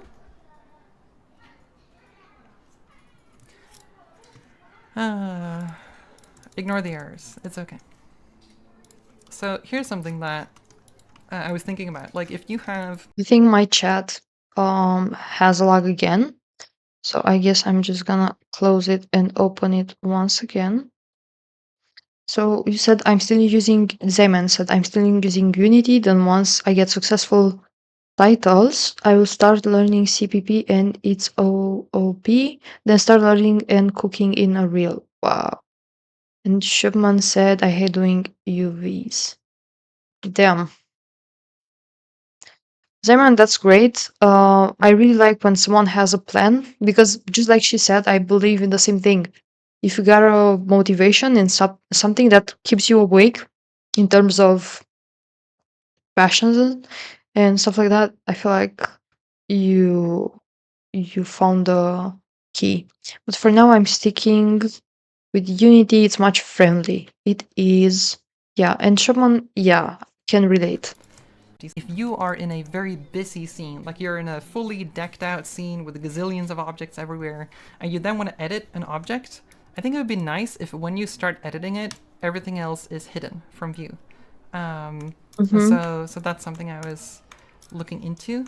This is also very smart and useful. Okay, it works again. I think in a reel you can get away without coding through their blueprints. Yeah, yeah, I think so. Because I think otherwise you're gonna have so many things in the way. So yeah, recently I've been like looking into that in terms of what's next because I think that would be useful. Another one is to go into like when you start editing, instead of like hiding all of the other objects, I go into this like search filtering mode that Unity has when you search for objects. So like you can still see the context of where it lives, but everything else is kind of just like has this whitening effect so that you can focus on that one object. So that's what I'm considering, like turning into a feature where like you can toggle this behavior in the UI.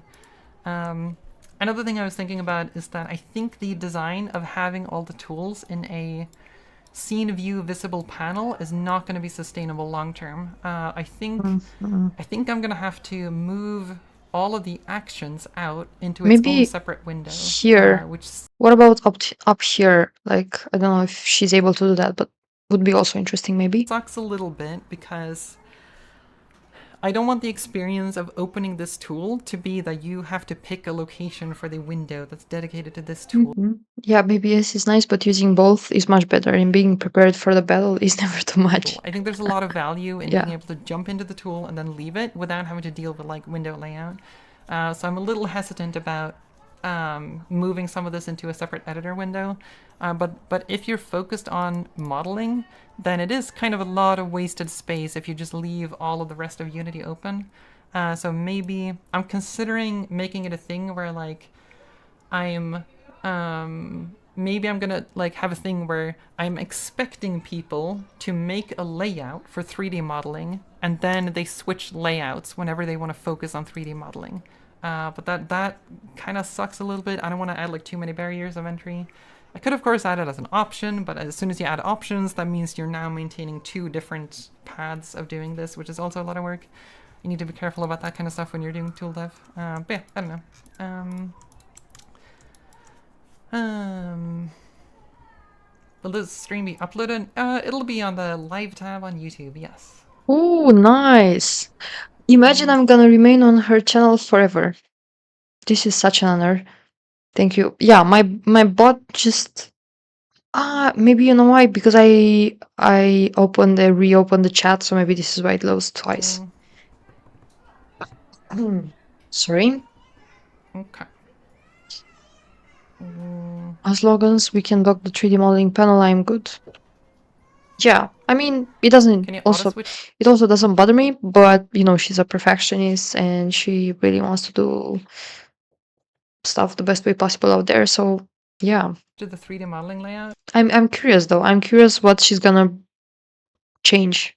So I'm pretty sure that you can do that, yeah. So Unity has support for layouts, right? Like you can make a window layout and then save it in Unity and then load it whenever you want. I don't know how many people actually use this feature, but it is a feature that exists, and so yeah, I think the bigger issue in my head is that I don't want to add too much overhead in opening the modeling tool. Like right now, like opening the modeling tool is either, well, one button press or one hotkey, right? Like you open the modeling tool and then you can immediately like jump into any mesh anywhere and start editing, right? I think the lightweightness of that is important. Yeah, it just kind of sucks if it's like you open the modeling tool, but then you also have to like dock a window somewhere, or you have to keep the window docked and visible at all times if you frequently switch away to and from the modeling tool. I need to think a little bit about like what's a good design there, because I think the problem with this design here is that I don't have a lot of real estate to work with, and anything I add is going to intrude on the viewport itself. That's true. But it's possible I might be able to do something like it does open a window, but if you have the window. I'm building a racing simulator with semi-arcade car controller. Ooh, feel free to join my Discord server and share just I don't know if the project itself, but like screenshots with it. It would be very interesting to see all the stuff that you guys are currently working on, and also helpful. And yeah,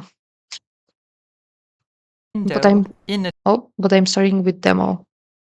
I think that's better. Thomas Brush would be proud to hear this. tab already visible somewhere in Unity, there might be a way for me to force switch to that tab. So like, if this lighting window is the 3D modeling tab, and you open the modeling tool, maybe I can switch to that tab automatically or something. That might be a way.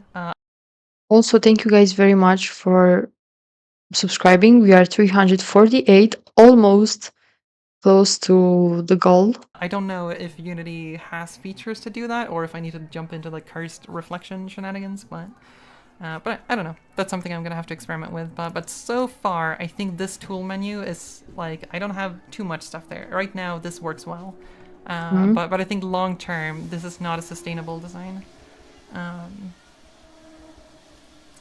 Will you add weight painting and rigging? A basic version of that would be cool because it's already possible to animate in Unity. I have considered doing that. I think my priority right now is that I'm gonna add vertex painting in terms of painting. Weight painting and stuff, it's a lot of work to do that kind of stuff, and yeah, I'm not sure. Reflections? What do you mean by reflections? About what? Simon, are you using semi-arcade car controller made by Ash Dev? I might. I don't think if I implement vertex painting, adding support for like weight painting is If you're asking me for reflections like what do I think about this, sounds very cool. Can't wait to see it. Perfect Games UVC. not going to be that much work, because then I've kind of already done the hard part. Then the Either I'm missing something or Unity might be missing some stuff taken for granted in Unreal, like LOD, Reducer, and Collision Generation are non-free plugins in it. Huh. Yeah. The only big thing that you need to then add afterwards is like setting up joints and hierarchies, and right now I have 0 features around like editing sub-objects of your mesh. Your mesh is just a single mesh. And that kind of opens up a lot of questions of like, well, should my mesh format support multiple meshes inside of the mesh, kind of like an FBX file, right? Or should I just support a single mesh? And as soon as I add multiple objects to one mesh file, I need to deal with transformations, like local transformations of objects in that object, and like that is a can of worms that requires a lot of good like UI design and stuff. And so I think right now I want to limit it to a single mesh. I don't think I want to add any kind of support for multiple meshes inside of a single mesh file right now. And to some extent, it feels like you shouldn't have to do that. It feels like you do that because it's easier to import it, but if you're already editing inside of Unity, then you don't really have to do that. And you can set up that hierarchy on your own, right? But yeah, I don't know. Maybe I'll do it at some point, but it's low priority right now. Good to know. Favorite programming language? C#. Also good to know. Maybe shipping a default modeling tool layout and auto switching could be okay if you end up needing the extra space. Maybe. I don't know if it's possible to ship a layout. Although it does say save layout to file and load layout from file, so it might be possible actually. I just need to like figure out a way to do that from code, but I think worst case I could just do that with reflection, I think. But that is a little bit scary because some people are very, well, I say some people, I'm very attached to the way that I do my layout in Unity, and anytime I use Unity Because Unity post-processing has screen space reflections and there is a game object you can generate to the scene, reflection prompts. Although baking light and reflections takes a time. Yeah, it takes a lot of time. Imagine for the first game that I ever did in Unity for my university, I had to wait, how much? I think around 13 hours. Jesus Christ, like something very impossible. with a different layout, I kind of like get uncomfortable. And so if I like overwrite people's, or like take over people's layout by default, that's, I think I would, and I think some people would get a little bit uncomfortable with that. are you using UI toolkit? No, not right now.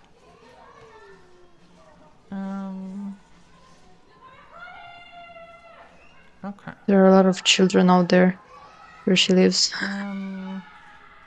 Thank you for making video Bezier. The Bezier video helped me understand CAN network. I don't know what that is. Will you make more videos like the Bezier card one? Maybe at some point. I don't have any plans right now to do like a fully animated video, but maybe at some point. Okay. That's he saying 13 Gs. Yeah, I know, right? Alright. But yeah. That's what I've got so far. I think, I want to, one thing I want to do with this tool, in terms of what's next, is that I want to get it up and running to a point where it's kind of like a, like an MVP, like a minimum viable product, where it's nice to use, all of the interactions feel good, and the interactions that, like everything that's in place is good, but it might be missing some features. So like, it might even be missing some crucial things, but whatever feature set I have, I want that to work well. Yeah, that's that. In Unreal, I just messed around with material roughness to get reflections. Unreal Engine 5 doesn't support baking and such anymore, so runtime FPS gets worse. Damn. So I think I want to make that, and then I have a few people on a closed alpha testing list who are gonna like try it out and see what they Nice. think. If they notice any issues that I might not have been able to predict, any workflow things I missed, like that kind of stuff. So I'm kind of like preparing for a closed alpha test, and then depending on how that goes, that's gonna like change. That's gonna help me decide where to go next with this tool. Best way to test it. But yeah, like a big thing that I haven't fully decided yet is like a classic one is like extruding along a spline, and that's a bit of a rabbit hole because I know a lot about splines, and I've already started working on a spline plugin which is almost done, and I shouldn't like make another spline plugin inside of my modeling tool, so I'm like, should I maybe make it so that if you own both of my spline plugin and the modeling tool, that's when you get the feature to extrude along a spline? I've considered doing that. I think that would actually be Smart. I think that would be good, because then I've separated those, and I think it's one of those like marketing strategies that's going to make me money as well. And it's nice to have money, because then I don't have to stress about making money. Yeah, that's true. Yeah, so I'm considering doing that, but I've never done any like cross plugin communication, so it's a little spooky. Actually, I have done that, but that was a long time ago, so it doesn't count. Do you have any plans on making a C# for Unity course on Udemy or somewhere? I have actually considered that. I've been thinking about like my long like educational things, like the shader programming course and the math course. Making a real, not beginner friendly tool, you'd need a really capable hardware to support such fidelity. Yeah. All of I think I might switch around to 3D. It looks most balanced, but lacking in tutorial stuff. Best of luck, buddy. I hope you can handle it. And feel free to tell us the progress in the Discord server. It might also keep you motivated and stuff. So yeah.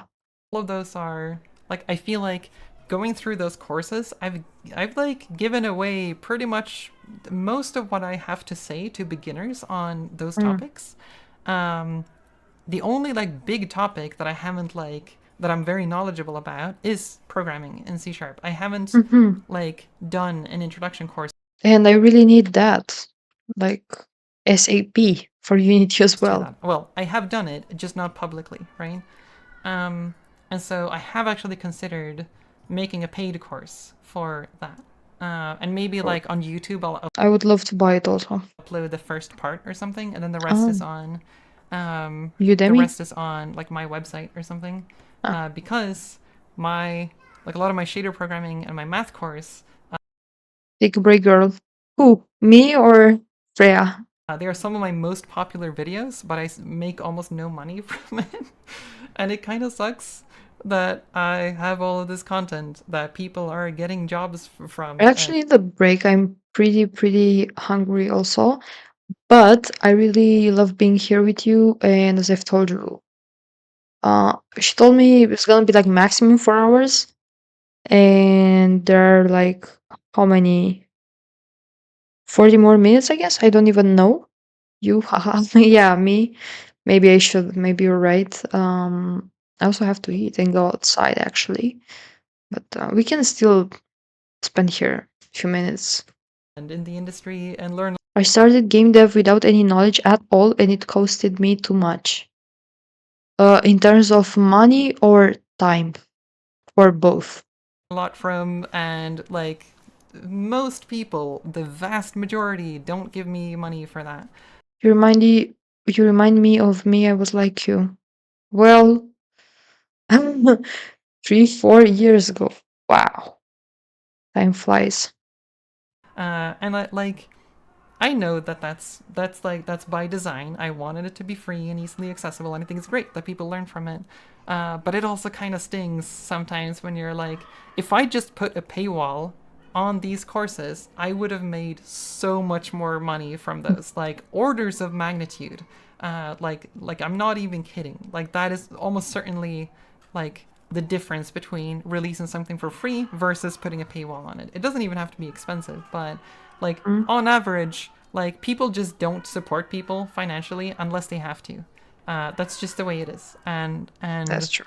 I think right now there's a big discrepancy between the value that I give other people versus how much I get in return. I get almost nothing in return compared to what I give to other people, and again, that's fine. That's true, and I also feel a bit bad. I mean, of course, this interview wasn't like it was a paid interview or something like that. It was literally made on spot. So yeah, I still admire her, and she was very happy to see that she helped some Like that's what people. I wanted, but also it kind of sucks. Like I don't know. Most people who watch my stream, almost none of you are Patreon supporters. You could give me money. Maybe if my stuff has been useful, you could go to my Patreon. That's true. When you finish, can you leave me a DM on Discord? I want to talk with you. Yeah, maybe both knowledge and money. I started Unity without programming knowledge and I struggled to survive. Oh my god. Actually, yeah, I did the same kinda. I mean, at the university, we first started with programming and then with Unity. Imagine I started with programming in September and with Unity in January. So there was a gap in between. Hold on. And I struggled to survive. Unity just keep beating me up so much. This is why I'm using ChatGPT maybe a lot. For you, for me, it's still fine. JJ said, I mean, if those videos weren't free on YouTube, then do you think she would be as famous as she is now? Good question. That's a very good question. I see. Like patreon.com/acegeekmo. It's right there. Or it's linked in my YouTube. But most of you are not going to go there because like you don't have to. Like all of my stuff for the most I part is free. don't. I don't even know how Patreon works. Oh, it's not in the description. Oh, it is indeed. Sorry, my bad. Join for free. You might like. It's like monthly payment. I thought it's like just one-time donation or something like that. Oh, I see. And so there's no incentive to like Let's go. engaging. I think I need to make sure that I do that. Into a genre. I used to make a lot of tile-based puzzle games growing up when I was using like Game Maker and stuff. I enjoy doing that. Now I regret saying making games is easy. I'm sorry, Rockstar Games, for laughing at your games. I regret now. It's fine. Don't worry. JJ said now she's at the place where she can make paid courses and people will buy it because now she has people trust. That's true. This is how it works.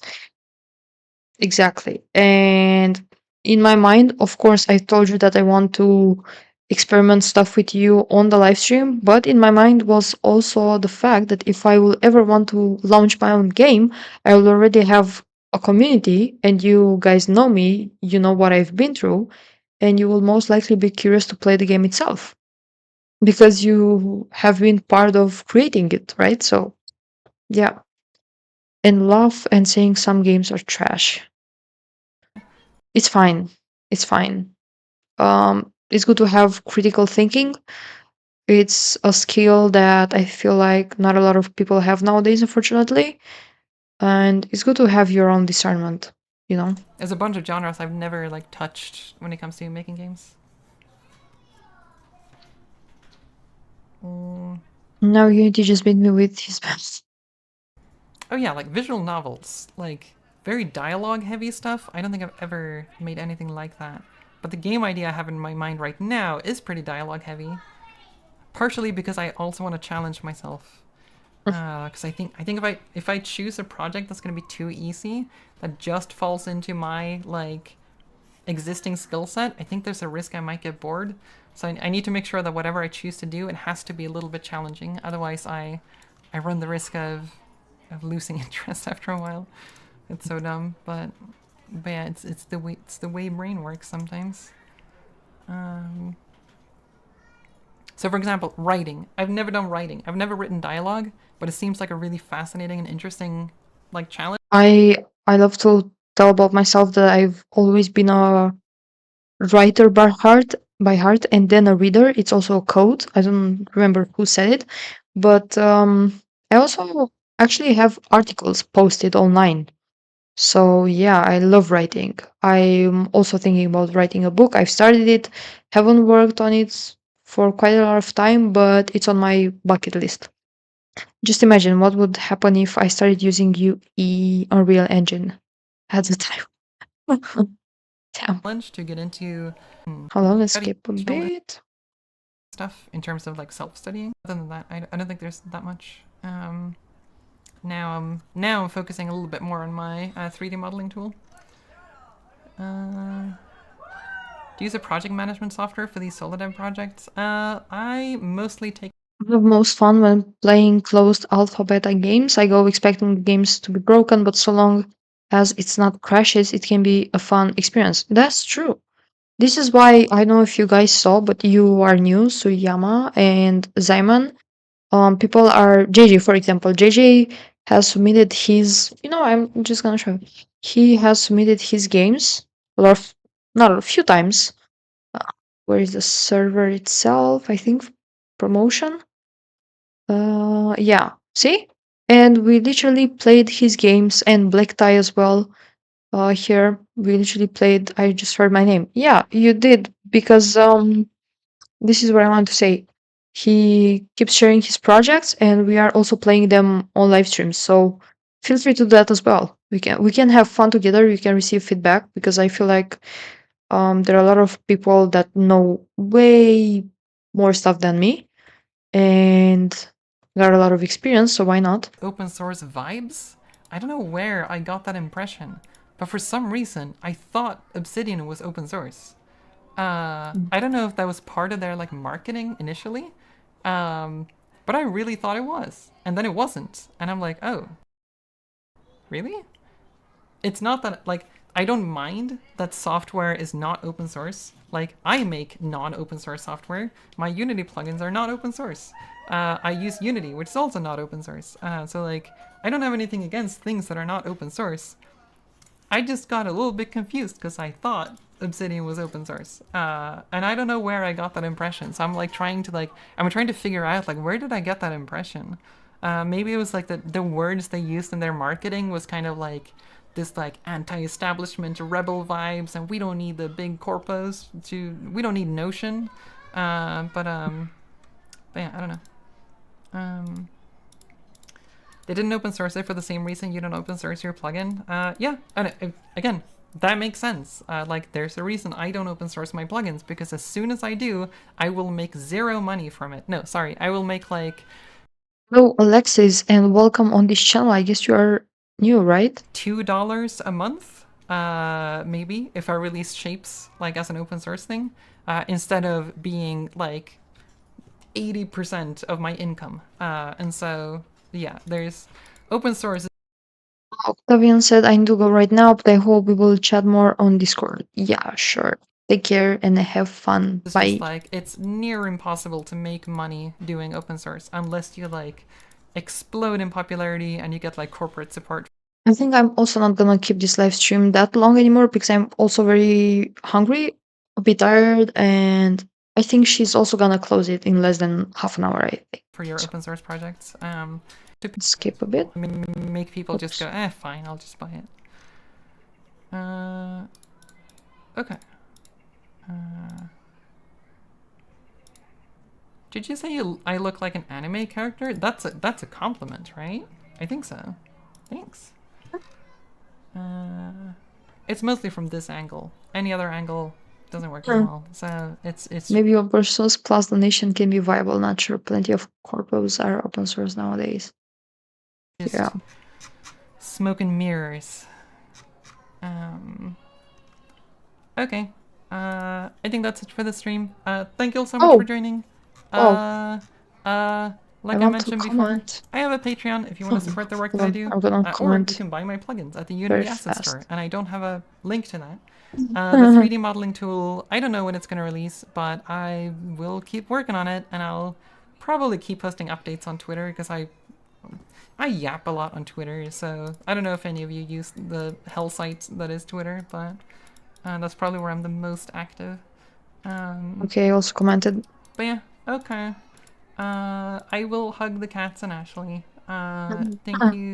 Thank you for joining, everyone, and I'm now gonna try to figure out how to stop a stream on YouTube. Hold on, one more comment. I'm stuck in my game. I'm developing a track checkpoint system so it can say where you are in the track. So when something happens, like crossing wrong checkpoint, getting out of the boundaries. Wow, that's pretty cool.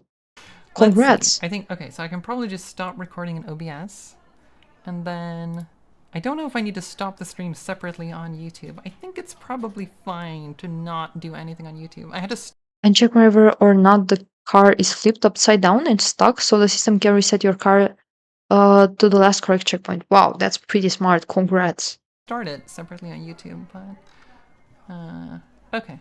I think I'll just stop it on in OBS. Okay.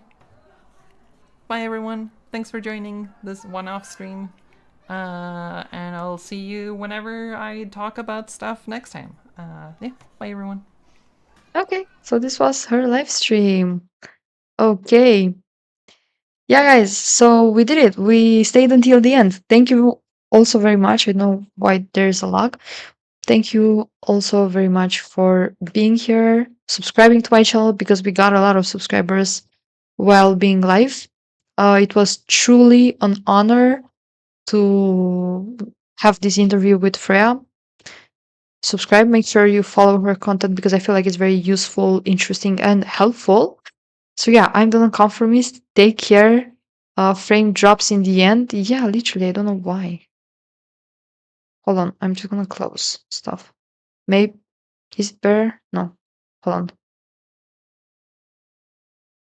Yeah, I hope now it's better. Okay, so I can say goodbye without being in slow motion. So thank you very much for watching. Take care, have fun, create games, share them on my Discord server. Feel free to talk, ask for feedback, whatever you need there. Thank you, JJ, for being here. Thank you, Zayman. Thank you, Suyama. I'm literally apologize if I'm pronouncing your name in a bad way. Alexis, Octavian, who else was here with us? Devlogerio, I know at the beginning of the live stream. Shubham, Poloxy, Simon, thank you so much. Bye. Perfect timing. I can finally go to the bathroom. That's so sweet. Wow. Okay. Much love. Take care. And I'll see you in the next one. I promise. I will post the interview with her on my YouTube channel. I promise it's gonna look more interesting and better than just the basic Discord layout. I will also post the video with my favorite engine So you will see the final outcome of all the engines that I've tried. I mean, the three most popular out there. And yeah, that's pretty much it for now. Take care. Bye.